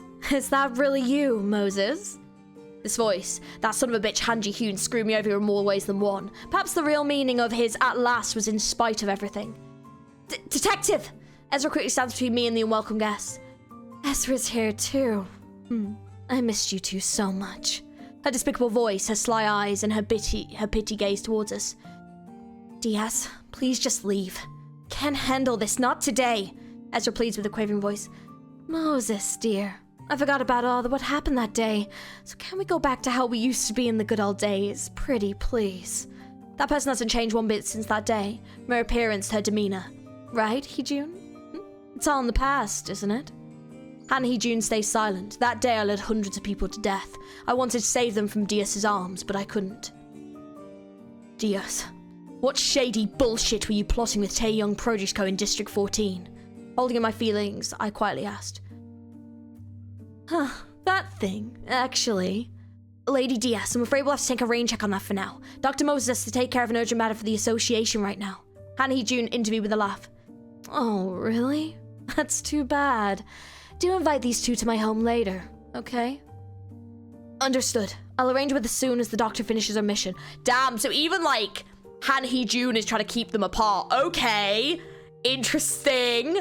We sat in the backseat of Han Hee-jun's vehicle. None of us were willing to speak first. I gazed out the window. The reason I've come to District 11 is not to make money, keep my name in the association, or solve distortions. It's to face the past. I had to be confronted with it someday.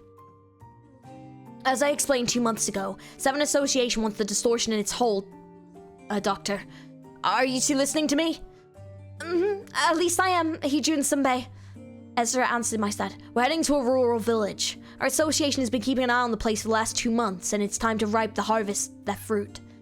Are you saying the town has been ravaged by the distortion already? I opened my mouth. No, it's a peaceful place, but it is distorted. Even I could tell, and I'm not capable of seeing the distortion. The car stopped in front of a street. We've arrived. You can get out now. Ezra and I stepped out of the back. Han Hee-jun lowered the driver's side window. Walk down this street for around 15 minutes, you'll find a small village. And what exactly am I supposed to do there? I haven't received any documentation detailing the mission. I took a pack of cigarettes out of my inner pocket and held a cigarette to my mouth. Ezra lights it up. Dr. Moses, your smoking pipe? Surprised, Han Hee-jun asked. It's a long story. So, care to remind me what we should do here? You'll see once you enter the village. Your work is to investigate the place and draw a cognate conclusion from it. Afterwards, report what happened to the village and the association. I swung my hand at Han Hee-jun with a gesture. He's told me enough and such can start off now. Dr. Moses, this will be a wretched job. I puffed smoke into the air. Han Hee-jun raised the window back up. Please survive. He just won't stop being an ominous sod. Moses is just so fucking funny. Leaving us behind, he drove soddily away. How does someone soddily drive away? That's so funny. Ezra, Yuria, get ready. Sorry, this is so exciting. Yes, detective. Ezra tightened the grip on her dimensional bag. That was too cramped. Yuria climbed out of my pocket and assumed my shoulder. We walked along the narrow street and headed into the village. Oh my god. So this is Diaz, huh? Oh, I can't zoom in on this one. Damn, her design looks cool. She looks a bit like Otis. Just a little bit. Also, that's an interesting necklace. Why does that look kind of... I guess it's actually not a necklace. It's actually probably just the thing. It just looks kind of familiar. Her design is cool though, but... Oh, hang on. That's like the UJAP, right? Oh, interesting. I have so many questions about her. I have so many questions. Fascinating. But yeah, she looks a little bit like Otis, but like obviously she's got like red eyes. Oh my god, she's not... No. Interesting though. Interesting. Her design's cool though. Quercus Village. All right, now it's the season for the harvest festival of our town. I feel like maybe this music isn't quite the right vibe. Hang on. I don't know if this is quite the right vibe for this for this part of the episode, but we'll go for it. It's 10 in the morning. The sun beams down on the somber alley. We walked up the winding street. There are many unknown paths like this in the back streets, uncharted streets not shown on any map. Walking into an unfamiliar street poses a great risk. As the streets with the nest, each area of the back streets has its own culture. Unexpected savagery could be waiting around the corner. Walking down the street for around 15 minutes as Han Hee-jun instructed, I could see a sign that read Quercus Village. He didn't bother giving me a detailed description of this town. What are the cultural characteristics of the town? Are there any taboos? Anything? Will it be okay for us to readily step foot in this village? It probably will be. As much of a shady creep as Han is, he's not the type of person to lead us into death in such a primeval way. I took some time to smoke at the entrance before entering the village. Detective! Detective! Do you want me to prepare for combat just in case? Ezra asked, and I shook my head. Because we have no idea what this place is, we shouldn't let ourselves look nervous. Let's act natural and pretend we're travelers. Xianbei would be perfect as a food tourist exploring local eateries, Yuria added. I smiled a little. That certainly does fit Ezra well. That doesn't sound bad. We'll disguise ourselves as traveling writers who tour small restaurants hidden in the alleys and street corners around the city. My work is to cover the venues and evaluate the quality of their food, and as for you, Ezra, you can be my traveling partner and bodyguard. A person who goes around the corners of the back streets would need someone to escort them, which justifies your use of force. Gosh, I love that idea. I want to be a bodyguard that also judges food. Do as you wish. And Yuria, don't say a word outside of emergencies and keep your voice low when you do have to talk. It'd be a hassle to explain how a teddy bear can move and speak to the townsfolk. Duly noted. I ashed my cigarette in the portable ashtray. All right, time to head in. When I entered the town, I couldn't believe my eyes. It was a quiet and cozy place, and lush flowers and grass lined the streets. I see houses and buildings in vibrant colours that don't match the grey tone of the city. Brick houses like that are about 2 to 3 stories tall, wooden roof. This beauty and peace is what you'd expect in a nest somewhere. How could a town outside of the nest be so calm and pleasing? I know that there are many alleyways known only to a few, but I've never visited a place in the back streets that is as snug and tranquil as this fairy tale town. Perhaps it's my knowledge that is shallow. Maybe there are more places like this out there. Wow! Ezra seems to be struck with amazement as well. I look around to see if there was any villager I can talk to. Not a single person outside. Perhaps it's obvious. This is a weekday. The townspeople likely have jobs to do and money to earn. Even then, this is eerily quiet. Looks like I'll have to poke around the buildings in the town. A restaurant should be an ideal starter. Ezra, let's look for eateries nearby. Will do! Ezra takes the lead with brisk steps. She seems quite excited. I lazily follow her along. This town appears to have about 50 households. The population would be around 80 people. A diner, cafe, or a pub. There has to be at least one of those venues. Detective! Detective, over here, I found one!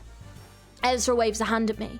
Looks like she found something. I see a door with a sign that leads DAAAANG Tea House. Hearing the clanging of chimes, Ezra and I entered the cafe. It was a small venue with 4 tables and a floor space of about 15 pyong. Oh, welcome to the shop. The voice did not seem to expect a guest. Is this place open right now? I asked. Yes, of course. I presume you don't often get customers at this hour. You see, our town is in rather a remote spot, so I rarely had any visitors outside of the townspeople here. Oh dear, they are a little wary of us. I suppose this is a closed village, as I suspected. Well, I must say I was surprised as well. I never thought I would stumble upon such a beautiful town in an unexpected place like this. Oh, pardon my manners. Let me introduce myself. I'm Momo, a travelling gourmet who seeks out unknown restaurants in obscure locations, and this is my partner. I'm Miss Momo's partner in travel. Name's Izez. That's a false name just as elaborate as mine. You were travelers, I see. Our town is certainly pretty, but I'm afraid it's not famous for its food. It's fine. Finding new restaurants on the streets I'm visiting for the first time is a genuine pleasure for me in its own worth. I'm Dewey, owner of the Timar Tea House. Oh, let me bring you the menu. We chose a table and took a seat. It's a charming little tea house. I can feel the warmth of the wooden construction, and the afternoon sunlight shines through the windows, a sense of serenity and relaxation which is a rarity in the city. It's like a luxury that only those in affluent areas can have a taste of. Here's our menu. Take your time and give me an order when you've made up your mind. Whoa, is it true that only true alley restaurant connoisseurs should try out every dish on the menu, right, Miss Momo? Ezra, you glutton. Slow down, Mrs. Ez. Did you forget that our rule is only... Oh, sorry. Slow down, Mrs. Ez. Did you forget that our rule is to only try 3 dishes the chef recommends? I lightly pinched Ezra's hand. She frowned a little in response. Dewey looks at us with a smile, seemingly amused by a little banter.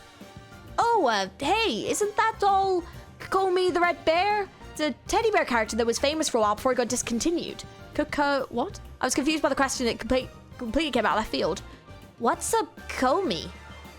Ezra naively asks. You idiot. We're supposed to go with the flow, not ask questions about what is common knowledge to them right away. Those will only make us look more suspicious. Oh, right. You said you were travelers. I guess you come from a pretty faraway place. This character was pretty popular in its time, though. Yuria slightly trembles on my shoulder. She must have a thing or two to say about that. This was a gift from an acquaintance of mine, actually. I understand that you're a big fan of cute characters like this, Mrs. Ez. Didn't you know about this one? I gave Ezra a subtle signal. Oh, Kokumi the Red Bear. Yep, I do. It'd be a crime for me not to know Kokumi. It's Kokomi. An awkward pause ensues. Honestly, it's the only way out of this. We're from the northern side of the city, so we don't know much about what goes on down here in the south. The north? You've come from so far away. I've never even left District 11 in all my life, let alone got anywhere near the northern areas. Well, you could say the same for most people in the city. I gave a serviceable response. It's time to change the subject. Well then, Dewey, I'd like to order 3 dishes of your suggestion. Okay, please wait warmly. Dewey went into the kitchen. I could hear the sounds of tableware rattling. I looked out the window. There was still no one on the town streets. Is the town always so quiet? I talked to the kitchen with a somewhat loud voice. Right now is the season for the harvest festival in our town. People who've got time to spare are preparing for the ceremony in the town hall. A period of celebration, a closed village and unique customs. Not a good combination. Things like this usually follow a formula, and the formula usually ends with creepy cannibalism ceremonies or cultic geonage parties. God damn. However, if this was one of those predictable cases, Section 2 of the 7 wouldn't have bothered to entrust me with solving it. I'll take the straightforward approach. Harvest festival. Could we join that festival if you don't mind? Depending on the villager's reaction, this can be categorized into one of 2 types: rejecting outsiders or actively inviting them to participate. In the case of the latter, there's a high probability the outsider ends up being the sacrificial lamb. This one, being a welcoming kind, would be much more convenient for us to resolve this mission. It's simply too much of a hassle to try and sneak into a festival that excludes outsiders. Of course! A festival becomes merrier with the more people enjoying it. Dewey came out of the kitchen with food for us. Black tea, pancakes, and omelettes. Looks plain. Ezra's eye sparkled. Well then, enjoy your food. I'll go ask everyone in the town hall. Thank you. Smiling, Dewey left the restaurant. Ezra, what do you think? It was quite orthodox. You think so too? Yep, a fairly sweet vanilla-flavored pancake, a moderately soft omelette, and a moderately fragrant cup of black tea. All standard. I placed my hand on my forehead. I guess I should leave her to fill us the book for now. I ran my eyes over the tea shop again. I still don't see any apparent anomalies, I think. This is nothing short of a cozy tea house. Some time has passed. Door chimes ring as Dewey returned to the tea shop. Miss Momo, Mrs. Ez, the town people all gladly agreed to let you participate. Shall we head to the town hall if you're done eating? Quite the welcoming kind. I have no reason to refuse it. The faster this job is dealt with, the better. Will you do it? Mrs. Ez, how did you enjoy the meal? It was overwhelmingly satisfying, Miss Momo. We left the restaurant to follow Dewey. The time was just past 1 p.m. The village is a fascinating sight to behold. If I ever earn the right to retire and live to an old age, perhaps this is where I'll choose to spend the rest of my life. While I was immersed in such thoughts, we arrived at the town hall. This appears to be the widest building in town. Everyone! Here is Miss Momo and Mrs. Ez, the visitors I told you about earlier. Ezra and I nodded a greeting. There are about 40 people inside the building. Each of them bids us a welcome. This is not good. I looked at Ezra and back at the townsfolk. Now I understand why Han Hee-jun gave me this job. It's a pleasure to meet you. I'm Domus, head of the village. I've heard from Dewey that you two are travelers. Yes, we're travelers who search for restaurants around the corners of the streets. I'm Momo and this is Ez. Hello! Ezra cheerfully greets them. Thank you for allowing strangers like us to join the festival of your village. It's the charm of traveling, isn't it? Besides, festivals are more fun when there are other people to celebrate together. The townspeople are making effigies out of tree branches. We'd like to help you out with the preparation. No, you've come from a far place. You deserve some rest.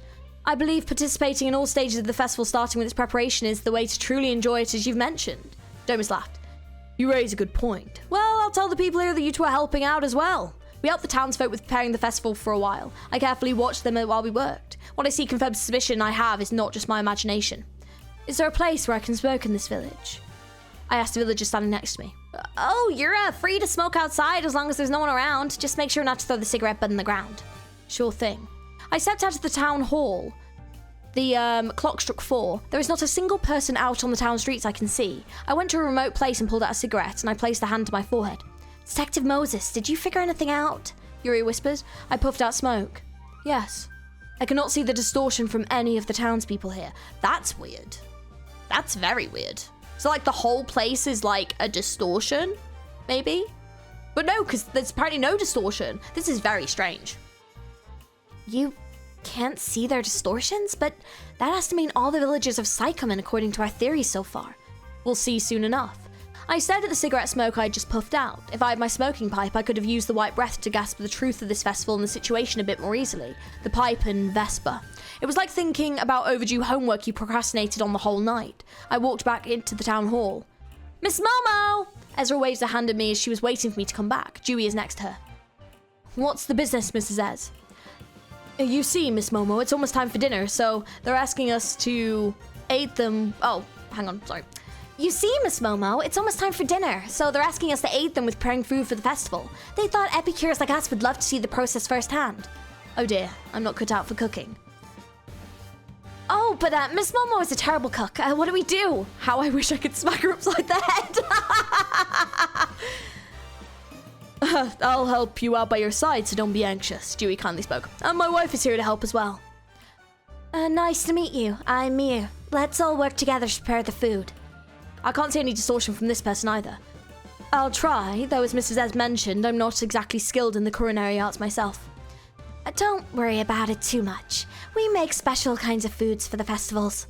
Miu said, a special dish. Human meat would be too cliché for this case. Ezra and I followed the two into the kitchen inside the town hall. Around 10 people are gathered in the kitchen preparing ingredients for the food. The kitchen feels as snug as the rest of the village. The earthy smell of flour dough filled the air. Dewey and I stood before the kitchen counter. Ezra went to help me with preparing ingredients. We washed our hands with soap, and I wore the apron Dewey gave. So, what are we going to make? Bread and soup. That's rather simple for food served at a festival. The plainness is what we're trying to make here. Your mind becomes contaminated when you fill your stomach with delicious, extravagant food.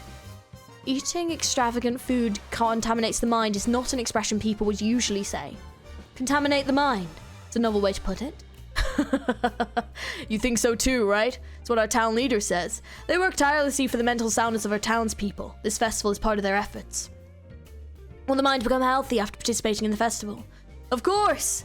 You'll get to experience it as well, Miss Momo. During the festival, we wash away all the filth from our minds. Maybe that's why our town hasn't had any crime at all, unlike most other cities. While Dewey is speaking, something emerges from their chest.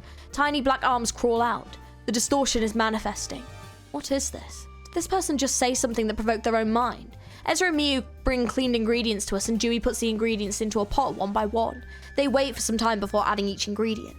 there a specific order you're supposed to follow or something? Is this festival held every year? No, it takes place monthly.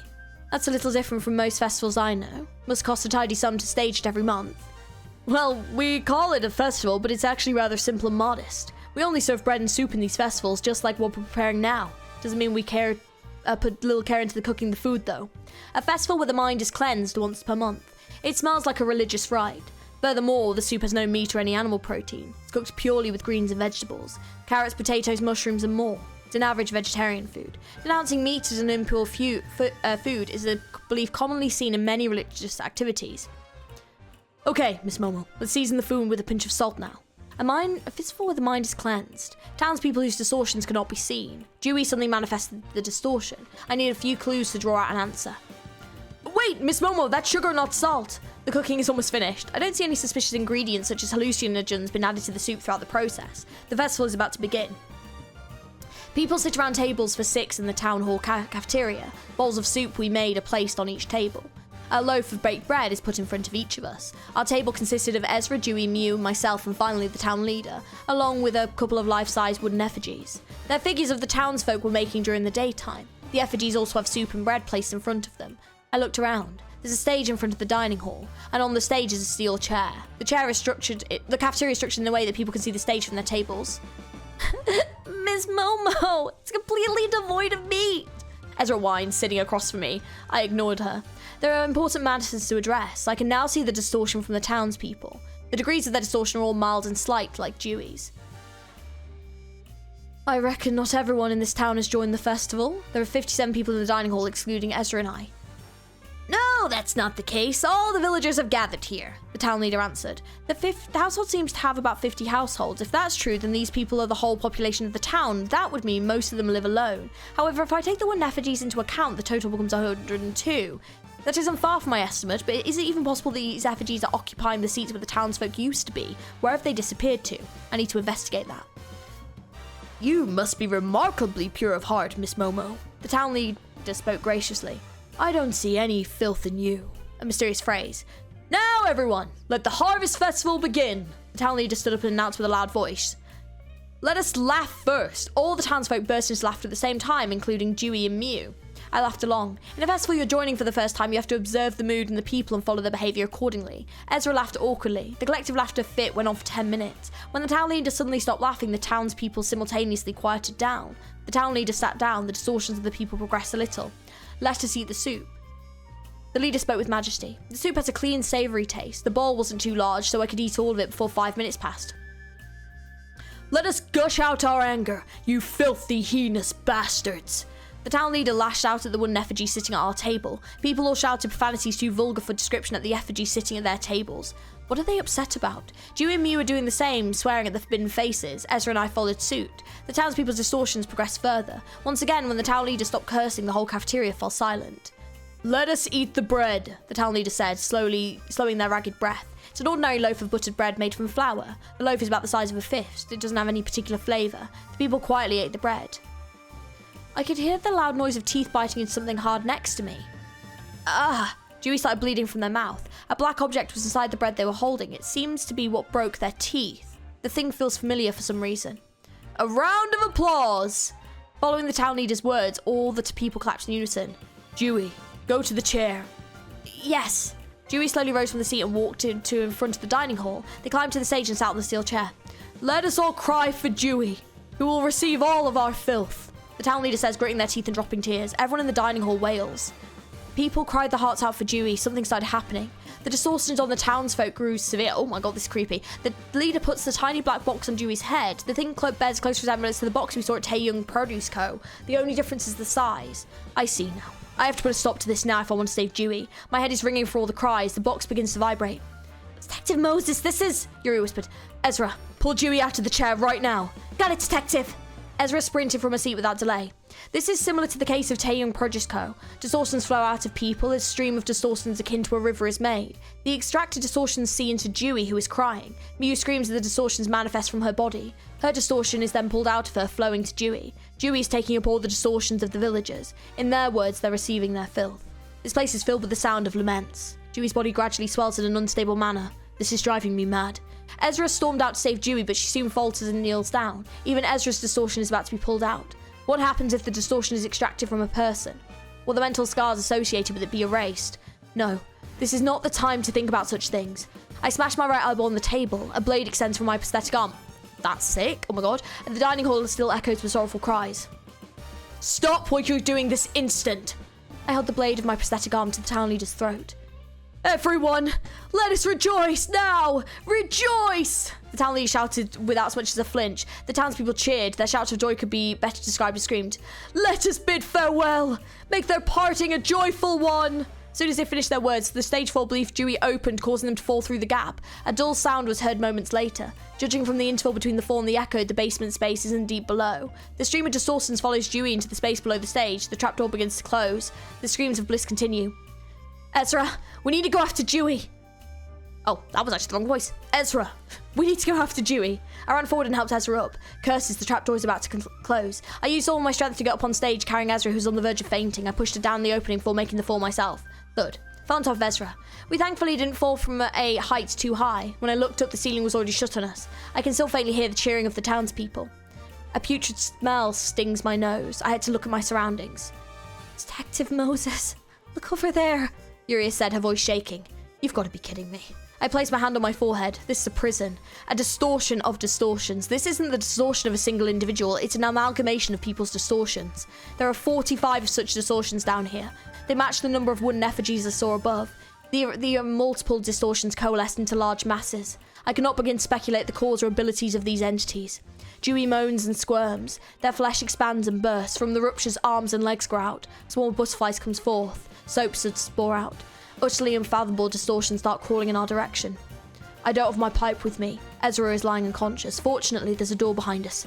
Uriah, can you open your workshop now? I spoke quietly. Huh? Yes, I can. Then summon it now. Understood, Detective Moses. Okay, this could be interesting. Because there's someone in there. Uriah hopped off my shoulder and touched the steel door. Now, if I could open this door. I pulled the knob of the steel door, however it won't budge. I used a fairy I'd been keeping in my inner pocket and gave it another try. The steel door still refuses to move. That means this door is in a locked portal that leads to another space. This is functionally closer to a wall. It's been sealed from the outside, defined as a door that won't ever see intended use. The distortion is getting closer to us. I kept forcefully pulling the doorknob with all my might. My right arm was stretched tight. I have nothing else but the most strength of my prosthetic arm to rely on. This is an expensive arm Ezra picked for me. Hoping that Ezra's choice of prosthetic limb was correct, I pulled the doorknob with all of my strength. Steel chafing against the door frame produced a large grating noise. The ear-piercing screech drew the attention of the bestial distortion, which then started running towards me. Damn it. The screws on my right arm squeak. The joints connecting the prosthetic arm on my shoulder are starting to break from the strain, blood leaking from the open gaps. This hurts like hell. I shut my eyes tight and squeezed out my strength one more time. Krang! With a roaring metallic noise, the door swung open. A flash of yellow light bolted across the room in a straight line. A gaping hole was made in the body of the beast-like distortion that had almost reached me. The yellow harpoon got lodged in the wall at the opposite side of the room. Oh, Vesper stands in front of the open door with matted hair and a haggard look. He looks around for a bit before drawing his yellow Huando. Dr. Moses, you will have to take responsibility for what you've done. Glaring at me, Vesper spoke in a deep voice. Oh, God. Damn. Holy shit, this is so tense. Chapter 25, The Cellar. Don't be mistaken. I'm not offering you a deal this time. This is the threat. Oh, this is so good. Oh, this is so fucking good. Oh my God, guys. By the way, let me know in the comments, is this your first time going through this story as well? And are you enjoying it so far? This has to have been, like, this section with Vesper is definitely my favorite stuff. Like, that fight with Ezra was so fucking intense. Oh my God, it's so good. I need this animated now. Oh, God.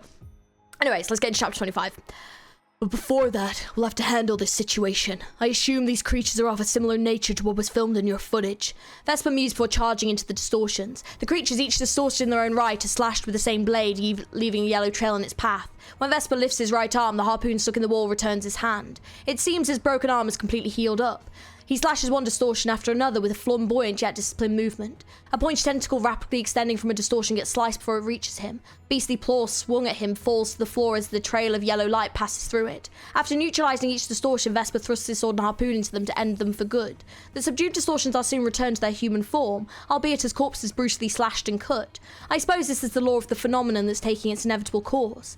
As they transform back into humans, the distortions that have been shrouding them scattered away. They're most likely returning to the people who they originally belonged to. Vesper continues to advance without a hitch, creating yellow trails with his blade. My prediction is correct. The most dangerous distortion should be lurking in the deepest corner of this room, the victim of the first festival who had to take up the distortions of 100 people. Their shape would be positively unmanageable. In our current state, there's no reason to take a gamble by confronting such a being. All we need to do is find a way out of this distortion. Hey, Vesper, the distortions Zing. A yellow harpoon grazed my face and nailed itself to the wall behind me. Blood flowed from the cutted ball on my left cheek. Silence, Dr. Moses. I do not wish to converse with a person who broke my trust. An obvious consequence. If you dare run your mouth to me one more time before I ask first, my blade will slit your throat next. Nothing I say to Vesper will get through to him right now. I tapped Ezra on the cheek who is still unconscious. There was no mask on Ezra's face, which means Dewey has a hold of Ezra's distortion among many others. For Ezra to come back to her usual self, Dewey must die. This is the causality. I cannot solve the distortions here using my usual methodology. They're distortions of so many people merging into one. It's possible to face the past of each and every one of them. The only option remaining is to physically dismantle them like Vesper is doing. However, as a result, while Ezra could return to normal, we will have to kill all 45 people trapped in the cellar. Moreover, what will become of the townsfolk who will be subjected to the accumulated backlog of their own distortions pouring back into them at once? While it may be possible to solve their distortions that only possess a single texture as each opposed to the amalgamations down here, these distortions will be severe to say the least. Distortion of a single pattern. Now I see the picture. It was that son of a bitch Handy Hoon's design that caused this. Distortions tangled with impurity are not what the association need. A pure distortion manifested from a single person. If we took care of all the distortions in the cellar, there will be 57 unmixed distortions overground up for grabs. Saving everyone was never a viable option in the first place. There was no saving this town the moment the town people started passing their distortions on to one another. The most reasonable choice I can make is to help kill all the distortions in this cellar, and to solve the unmixed distortions that will manifest in the town hall above with my methods. If I woke Ezra up and just ran away with her, I'd fail to save anyone. I need my smoking pipe, but the pipe is in Vesper's possession. Huria, is there any equipment in your workshop I could use? Huh? Are you going to use it yourself, Detective? Yes. Those gadgets were all made with Ezra's Sombe's strength in mind. The force will be too strong for you to handle. I just need something that could land one huge blow. This prosthetic arm can deal with the recoil. Wait here for a second then. I'll fetch something useful for my atelier. Yuri ran to her workshop. I searched the room for Dewey. Ezra can regain consciousness once Dewey has been disposed of. With Ezra awake, I'll be able to talk to Vesper without losing my head. Many times I've sacrificed the lesser for the greater in my life. Whenever I make such a choice, I can't help but feel as if a corner of my heart were being cut out. I see a distortion that appears to be Dewey crawling in the corner. It's not hostile. It wriggles on the wall, spewing butterflies, bubbles, paints, and other things from its body. Here it is, Detective Moses. You can equip it on your right arm. Yuri handed me a giant glove. It looks like a power gauntlet made for Ezra. Careful, Detective. That device was specifically built for Ezra Sombe to use. I put the gauntlet on. Yuri, how do I use it? Clench and unclench your fist twice, then make a fist. Throw a punch once the gauntlet turns red. What can I do for them is to end them in a single blow and make it as painless as possible. Dewey may not be aggressive for now, but they may retaliate fiercely if I provoke them. I closed and opened my hand as Yuri instructed. The glove vibrates, releasing hot steam. My hand was always forced. Even when there seemed to be a choice, there was always a right answer. I was obligated to choose. The glove was heated. Streams of steam escape, creating an intense noise. Vesper turns his head to catch a glimpse of me, then goes back to slashing distortions. I threw my fist at the wall. The sounds of crushing flesh and exploding mechanical parts rang through the cellar. Detective Moses! Yuri shouted. Ugh. I grabbed a painkiller from my pocket and injected it into my chest. Dewey returned to human form, or at least their lower half did. No one will be able to tell this cadaver was Dewey's with its upper half missing. My face and clothes are smudged with bits of flesh and blood. The prosthetic arm has been reduced to pieces from the recoil, its components scattered all over the floor. My right shoulder was gone along with the arm. As Yuri expected, the force of the device was simply too strong for my body. It served its purpose nonetheless. A mask appeared on Ezra's face. I shambled her and moved my left hand with as much strength as I could muster to wake her up. Detective? You're awake. What happened to your arm this time, Detective? Oh, Detective, you've done it again! Getting yourself hurt while I'm away! Ezra scolded me in a tearful voice. It's not like I voluntarily walk into harm's way. Okay, now I need to get my pipe back from Vesper. Vesper? Wow, what is he doing out here? He's already made it quite far already. Talk about inexorable. I'll explain the details later. Ezra can't manifest psychement like the last time because Yuria couldn't use her workshop to make more pendants, but we can still bluff. Ezra, stay alert and prepare yourself for combat. A harpoon will come our way in a moment. I quietly whispered to Ezra as she nodded as she put on a combat glove. Hey, Vesper. A flash of yellow light caught my eye. Zing.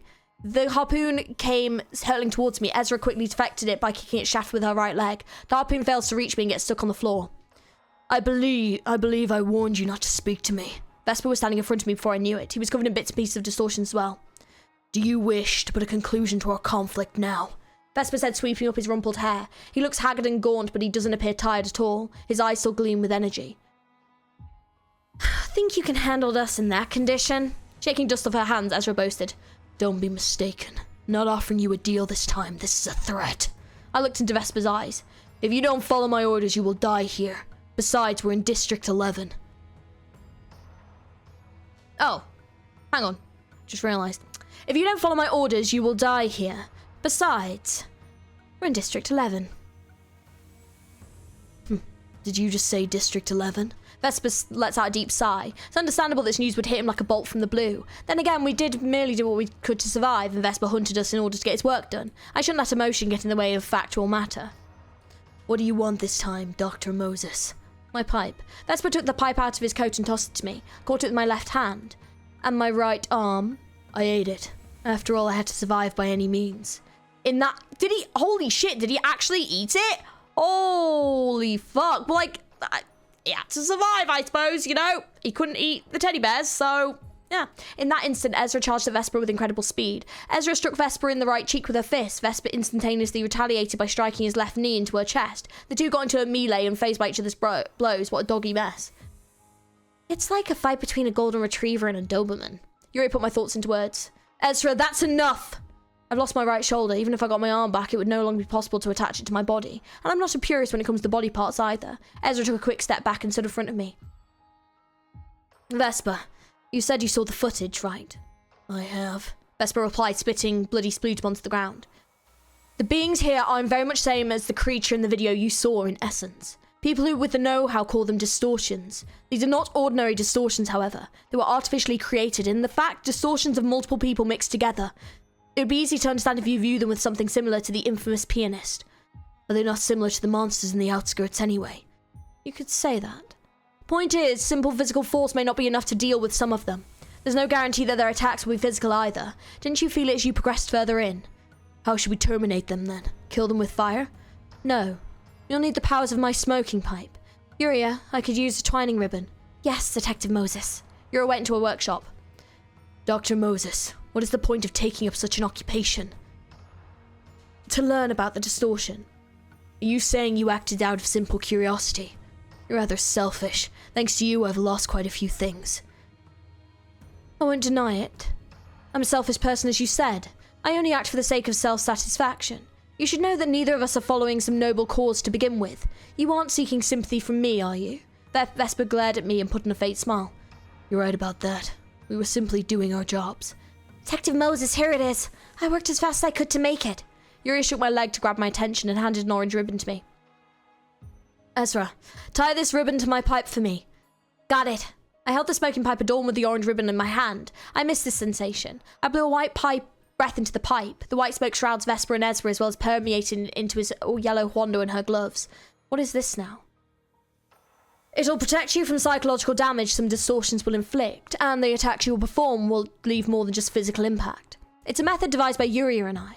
Based on the capability of white breath to protect one from mental attacks, we perceive the idea that it could perhaps be used in an offensive way to cause some kind of damage. The preparations are complete. We will head deeper into the cellar and take care of every distortion in this place, and solve the distortions of the townspeople above. Vesper, when this is over, I'll do what I can to straighten out your situation. You certainly have a way with words, I will admit. Well now, let's head into the deeper areas. Yes, Detective! Vesper and Ezra led the way, with Yuri and I in tow.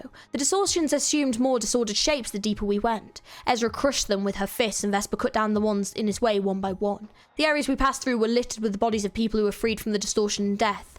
I placed my hand on my forehead. I still haven't grown indifferent to the weight of actions like this. It feels as though I'm constantly committing sins. Despite that, we must advance. With Ezra and Vesper's forces combine, the distortions are easily dealt with. Soon enough, we are faced with one final distortion remaining, inhabiting the deepest area. In spite of the white Beth coiling around us, merely looking at it makes my head pound. It takes the form of a sphere of flesh that floats in the air. I cannot begin to imagine the desolation and anguish this person may have felt, storing the distortions of 100 people. Vesper throws a harpoon at it right away. Blood spurts from the wound left on its body. However, the harpoon couldn't dig deep into it. It's only stuck on its surface. Dozens of arms radiate from the globular distortion at once in response. The arms are all shaped differently, each composed of different types of matter. Vesper swiftly severs the arms and tentacles coming at us. Ezra pulls back and loads up strength on her arm, then lands her fists on the harpoon stuck in the distortion for a smashing blow. Propelled by the impact of the punch, the harpoon managed to tear a sizable hole in the distortion's body. The gigantic heart lying in its center is exposed. That needs to be destroyed. The hole is slowly closing up. Ezra, stop that opening wound from closing. Vesper, cut the arms trying to grab Ezra. Yuri, tie the penetrating ribbon around my pipe. Ezra jumps at the distortion to forcefully spread the rupture open. Vesper wards off the threat approaching Ezra. Yuri jumped on my shoulder into my arm and tied a purple ribbon around my pipe. I took a deep violet breath. The pipe assumed the shape of a matchlock rifle. Detective, the walls are closing in too tightly. Ugh. I struggled to brace the gun against my shoulder, using only my left arm. Dr. Moses, we need you to act quickly.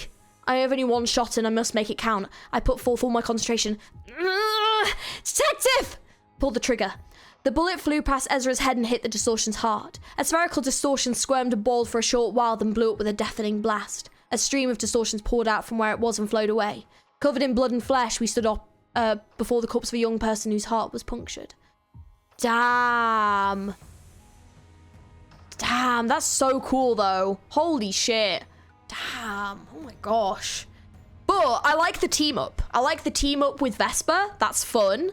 But man, this like distortion is super warped. But it's the fact that like this may be the result of Han Hee-jun and Diaz doing experiments to try and have these like pure distortions and basically like not dealing with the situation properly, because if they let them deal with it, like they said, there'll be like 50 plus people that will get their distortions back, and then all those people will just be ripe for the taking for whatever they want to do. And the fact that like Diaz is like the head of Limbus company really makes me think, especially with what little we've seen of them gathering distortions and stuff, that they are not up to any good. Like, this is not good.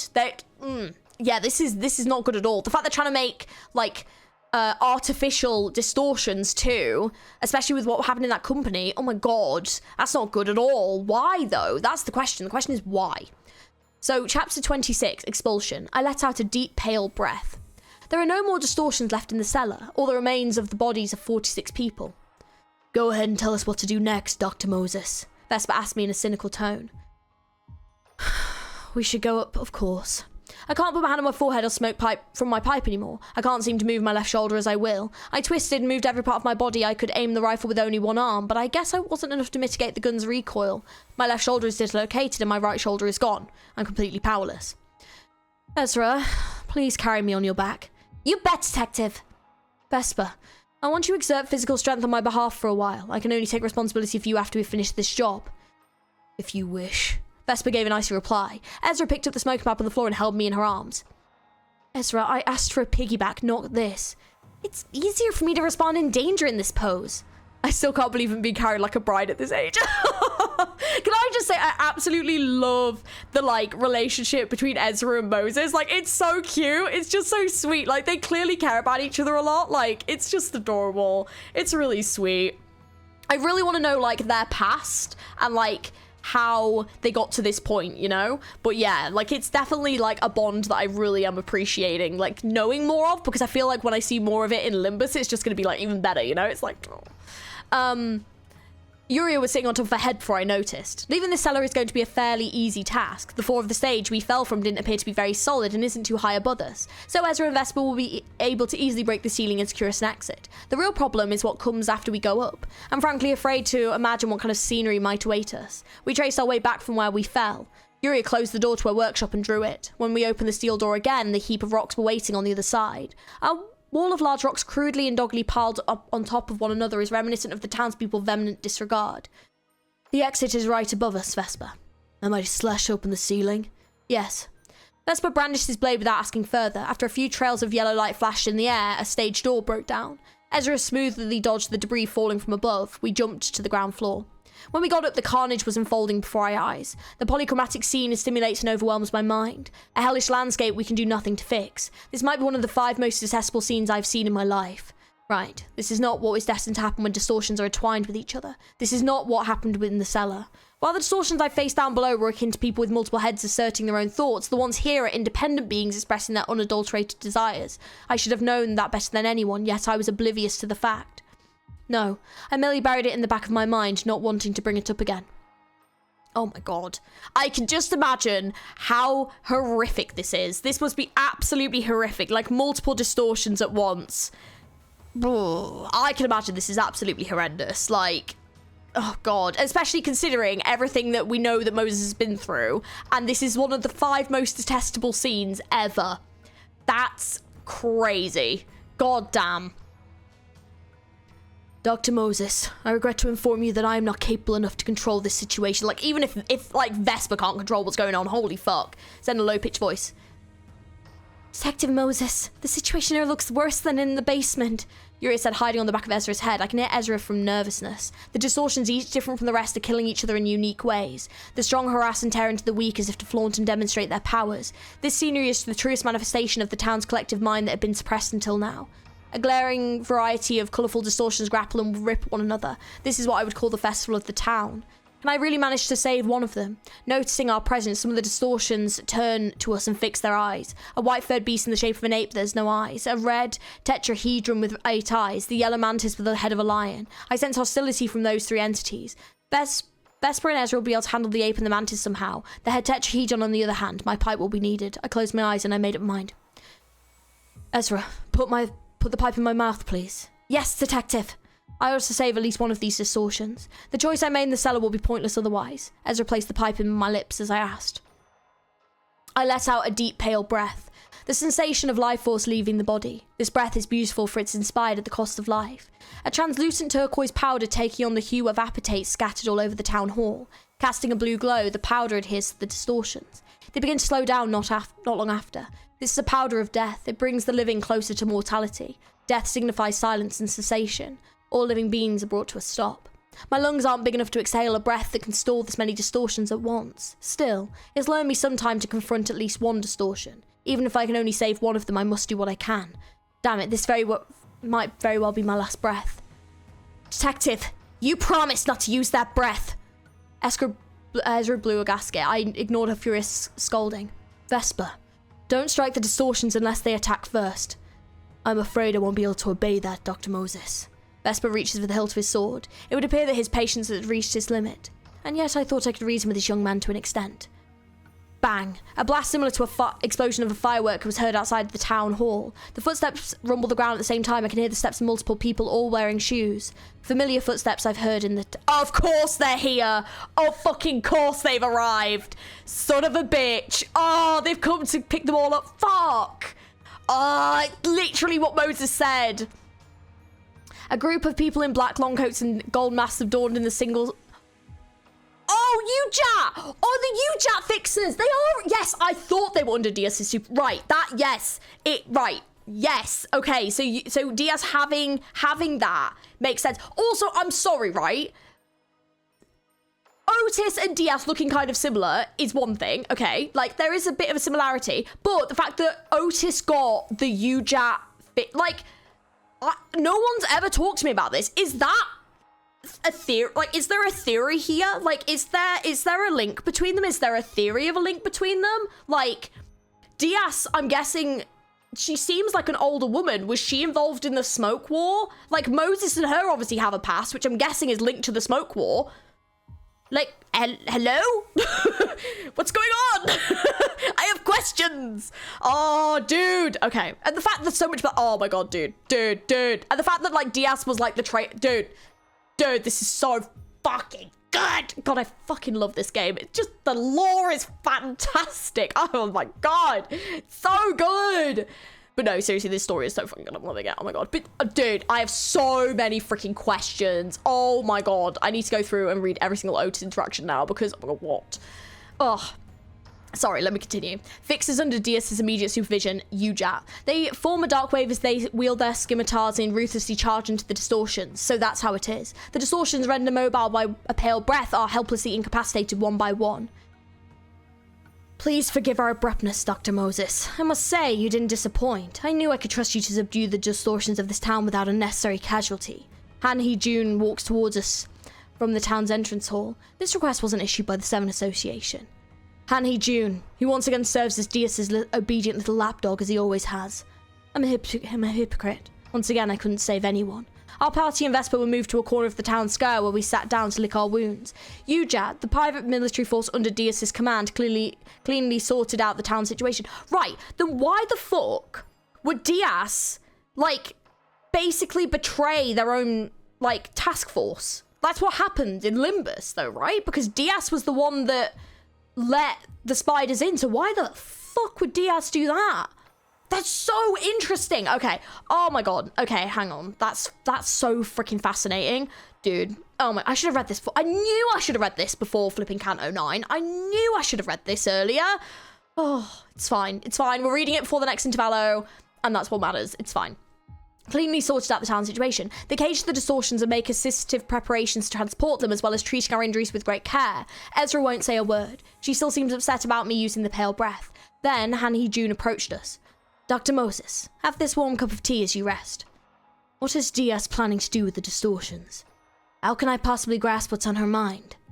Anyway, I didn't quite expect you to be with Vesper Crabbro, the taboo hunter of N-Corp. Is he that famous? Those in the know are familiar with him. I work for Seven Association, you know? Ezra and Vesper are sitting next to me, still keeping their mouths shut. And I've brought news for you, Vesper Crabbro, sir. Is there any sincerity in a thing Han Hee-jun says? He knows everything he needs to know, even the fact that Vespers will be with us. What is it? Han Hee-jun handed the envelope over to Vesper. He opened it and took out a letter inside shortly before crumpling it and throwing it to the ground. Han Hee-jun, give this poor fellow a shirt or clothing to put on. It's embarrassing to look at, you know. The jacket and shirt Vesper was wearing have been torn to rags after the repeated battle. As you wish, Dr. Moses. Han Hee-jun beckoned his figure to a UJAT who bought him a white dress shirt. I'll invite you and your company to Lady Diaz's place once this has been tidied up. Let me ask you something, Hee-jun. What is it, Dr. Moses? Is it fun to mess around sitting on the top of my head? It's not very pleasant, to be honest. After saying goodbye, Han left us and walked off to the site of apprehension for the distortions. I hear that you can see the distortion from people? Look at me, Vesper asked. Yes, I answered, smoking a cigarette with my patched up left hand. Then tell me, Dr. Moses, what do you see from me right now? I see the tattered wings of a bee on your back. Vesper has been expelled from N-Corp? No fucking way. Oh, fuck. Dude. That's so good. But also, like, no, it's shit that he's been expelled, but also that's so good. Oh, what a fucking twist. Oh my god, guys, this story is so freaking good. What the hell? Chapter 27, The Mansion. Once again, I set out for a fallen nest. We're in Han Hee-jun's car driving down the road. UJAT vehicles followed us, loaded with the distortions they've captured. The atmosphere in the car is comparable to that of a funeral. No one dares to speak first. Only Ezra is being fidgety, struggling to withstand this mood. She's not one to break the silence, though. Where are we headed? It was Vesper. He opened his mouth and spoke in a raspy voice. You've been invited. You'll be able to give your tired and injured bodies a much-needed rest there. Han Hee-jun answered. We're heading to Diaz's place, I bet. This is awful. I can already picture what will happen once we arrive in my head. Right now, I have no choice but to play into her hands. So, have we passed her little test? Yes. My personal impression is that your way of handling matters and the results it produces are excellent, like I thought, Dr. Moses. I'm certain a certain milady will think alike. I'm sure she will. Driving along curvy roads, we arrived at a mansion lit with fanciful lights. A backstreet's inhabitant couldn't ever dream to earn a tiny room in a house like this, even if they worked their tail off for the entire life. To add injury to insult, this isn't a house where Diaz permanently resides, it's a vacation home. A place as significant to her as a pair of shoes stored in the corner of a closet that may or may not be worn someday. She probably owns at least one mansion like this in every nest. After we step out of the car, Han Hee-jun leads the way for us. Before long, Diaz comes running up to me with open arms and hugged me. Moses, sweetheart. You must have taken great pains to get your job done. Good work, darling. I see you'll still have fun playing with me like a puppet on a string. Don't be so cold about it. I know you do a wonderful job handling it. Right, Hee-jun? Yes, indeed. A sudden growl interrupts the conversation. Ezra's belly is such an honest alarm. Sorry. Oh, Ezra, I knew you were starving, you poor baby girl. I prepared a ton of rare dishes for you. Come on, let's eat together. Can this sassy boy clad in yellow dine as well? I asked, pointing at Vesper. Diaz answered in a completely apathetic tone. More than 100 kind of dishes are placed in a long dinner table, and only 6 people sit around this table. That means most of this food will go to waste. Each plate of food on this table probably costs as much as a house in a residential area of the back streets. In that sense, could this meal be considered extravagant? Such a description only applies to consumption beyond one's means. Diaz can easily afford this and more. To her, this meal would be equivalent of purchasing a sandwich at your local ham pang pang. I'm sure you set up that scheme because there's something you want me to do. Cut to the chase, will you? Can you go to L Corp's nest? You want me to go where? I don't think so. What the fuck? Oh, Diaz says with a merry smile. Are you referring to Lobotomy Corporation, a wing that recently fell? Vesper said impassively. Diaz replied to him without so much as giving a glance in his direction. You still haven't done away with that dream, huh? Of course not. I'm a girl with many dreams, you know. Isn't that right, Ezra? Yeah. L-Corp, once again I set out for a fallen nest. This is the first time I'm making a journey to such a place since the Smoke War. It brings back several memories. The night is long, Moses. Let me tell you all about the favors I want to ask of you, taking all the time we need. Oh, for the wing's sake. Oh, it's so good! Oh my god, it's so freaking tense. It's so freaking tense. Okay, this is quite a long one. Okay, I think we'll have to make this the last one because, oh my gosh, dude, this is so tense. I love it. Fucking hell. The fact that, like, oh my god. Okay, let's read this. Chapter 28, our mission. Diaz never lies. She won't tell the full truth either. Are you proposing that I work for you like I used to? I won't ask you to be a UJet, no. I'd like to hire Miss Moses as the Distortion Detective. Oh, also, so Moses was a UJAT before? Interesting. The fallen nest of L-Corp has now likely become a battlefield for numerous syndicates and fixers. What can the Distortion Detective do in the midst of such strife fought with cold weapons? Oh, Ezra, it's so nice to see you enjoy your meal. Diaz said with a smile in her eyes. Ezra is conscious of Diaz's attention, but she still hastily fills her stomach with the food on the table. What's more surprising was the speed at which Vesper consumed his share. It almost looks as if he was inhaling food rather than dining as one normally would. Perhaps my prediction was incorrect. Maybe there won't be any food left to go to waste. Leaving the two to their meal, I continued the conversation with Diaz. Diaz, you seem to be interested in capturing distortions alive. That's right. Are you trying to fulfill your dreams by using them? Half wrong, half right. Diaz never lies. She won't tell the full truth either. That's the kind of fellow she was. She set a clear limit on how much she's willing to share. Will we find large numbers of distortions to capture at L-Corp's nest? Or is there a particular distortion you're keeping your eye on in that place? Do you have any idea what's going on in Nest L right now, sweetheart? Diaz gives me a poignant stare, pulling her eyebrows together. What an abominable look. Lady Diaz, may I have the pleasure of explaining this part to her? Han Hee-jun butts in. Okay, I'll leave it to you, Hee-jun. I'm a total klutz at exposition. Han Hee-jun looked into my eyes as if to seek my non-verbal agreement before giving the brief. The L-Corp's nest is currently under a shroud of fog. It is of unknown origin. A shroud of fog, another resemblance to the Smoke War. The situation isn't quite like the Smoke War. This fog simply hinders any attempt to observe by obstructing vision. Anyone who enters it ends up getting lost. Still, I imagine quite the bloodshed is going on in the nest. And as you suspect, syndicates and fixers are murdering one another in that place. Because it's a tempting opportunity to make a fortune. You would be correct. Have the fingers stuck in the metaphorical pie as well. The thumb and the index have made a move. The index of all things, that's a bugger. So, what is the reason you're sending me into that war zone? I'm not seeing how any of this is relevant to the distortion. Diaz glanced at me with one eye open, taking a sip of tea. There have been an extraordinary number of reports of thought to be a case of distortion in that nest. Didn't you just say it's impossible to observe things in there? The fog merely makes it difficult to navigate your way in the nest. We do acquire clear reports of what people encounter within the foggy nest.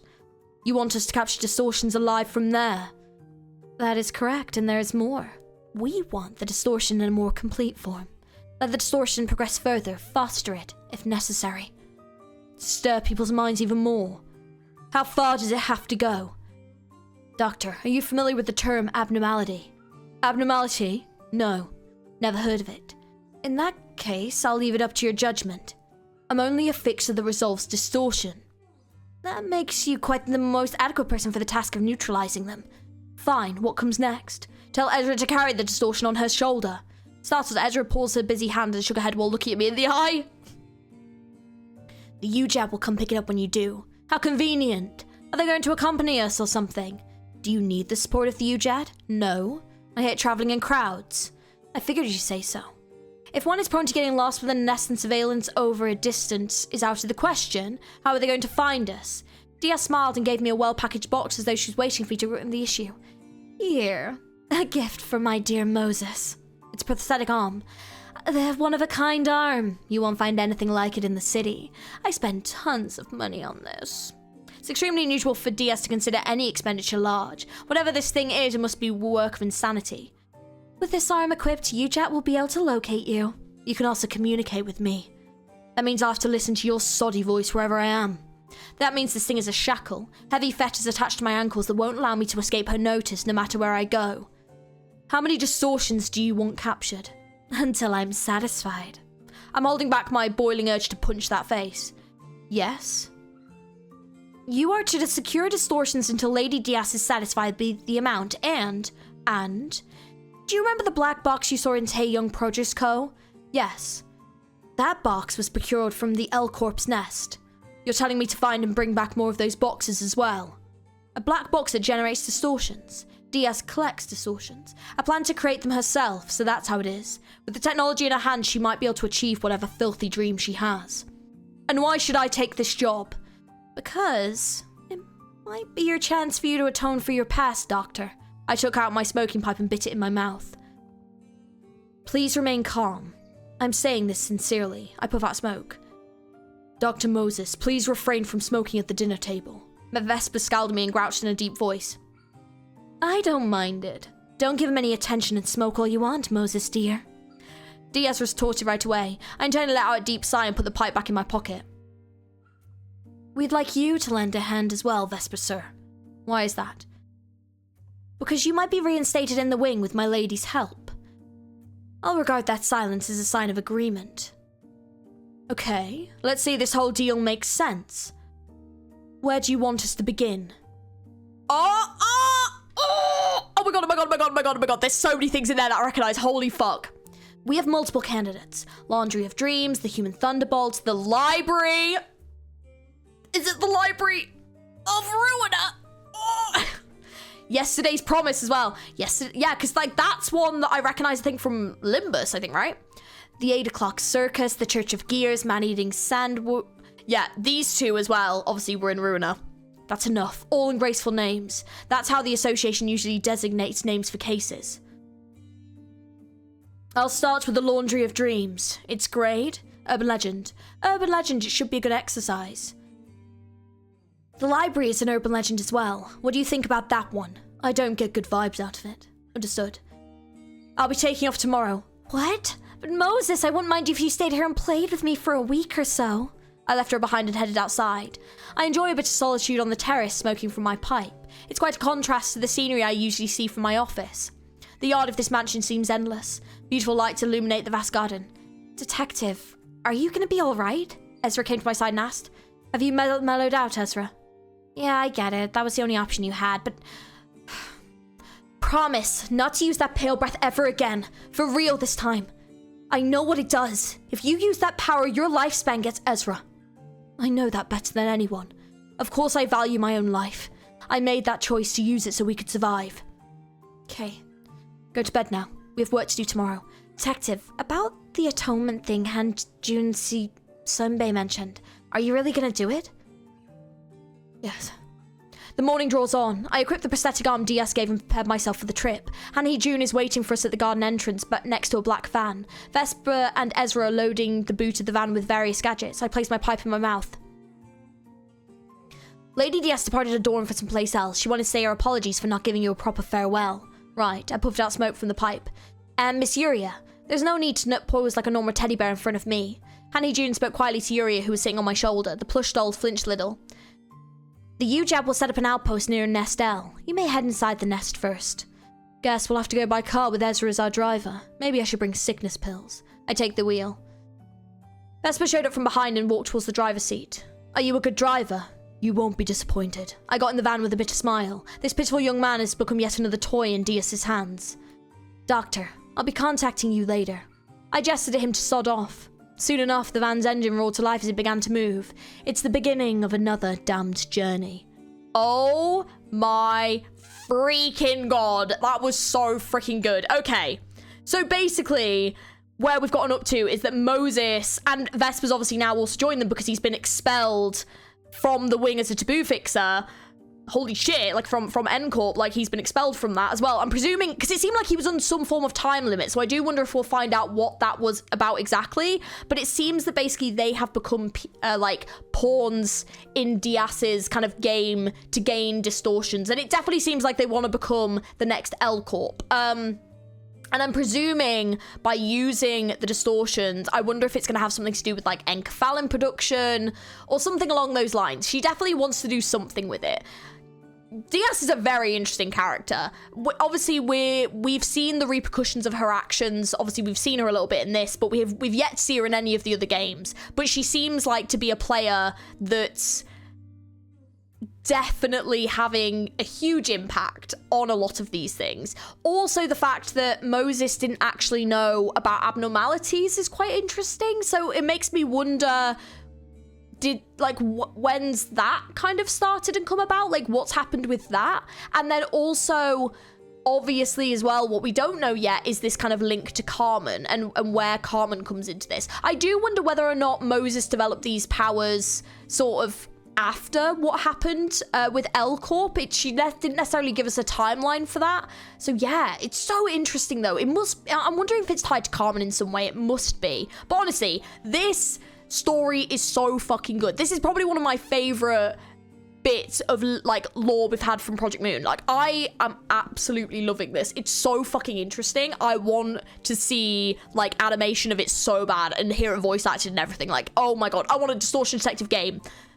I will play the shit out of that game. Give me the game. I'm so down. I'm also really excited to see where things are going with them for the next Intervallo and things like that. But we've got to finish this next. So yeah, I'm think the next part should be the final part. I wanted to break it up a little bit because obviously it is quite big chunks of text, but also means that we kind of get a chance to talk about each section in between and kind of theorize and get an idea as well, because yeah, I didn't want to kind of do it all in one video because yeah, it makes it kind of hard to discuss each point. But we learned some fucking interesting stuff in this one, but this part was crazy. Like Vesper, what a freaking character. He's brutal. But yeah, I'm also guessing then he must then have become a color fixer. Like obviously he must not go back to be a taboo hunter, right? He must just decide to stay with them. So I'm excited to see what kind of happens in the rest of this story that gets him to kind of stay with them, considering that they locked him inside the atelier for so long. You know, is Yuria gonna get her body back? I don't know. I think Yuria does get mentioned in the canto by Ezra, but I can't remember what the exact sentence was, but I do believe she gets mentioned as well. But yeah, oh man, I'm so excited for the next part though. But damn, I wonder if the library's going to be in this. Like, I wonder if that's going to come up at all. Because obviously, in Library of Runa, they, like, the Distortion Detectives are not in Runa. Like, as far as I'm aware, they're definitely, from what I can tell and what I remember, they're not mentioned. But a few of the things here mentioned are. So, yeah. Oh, man. This is so good, though. This is so freaking good. Oh my god. Yeah. Subscribe for part 3. Leave a comment, leave a like, all that good stuff. And yeah, I'll have part 3 up soon. All right. Thanks for watching, guys. Bye.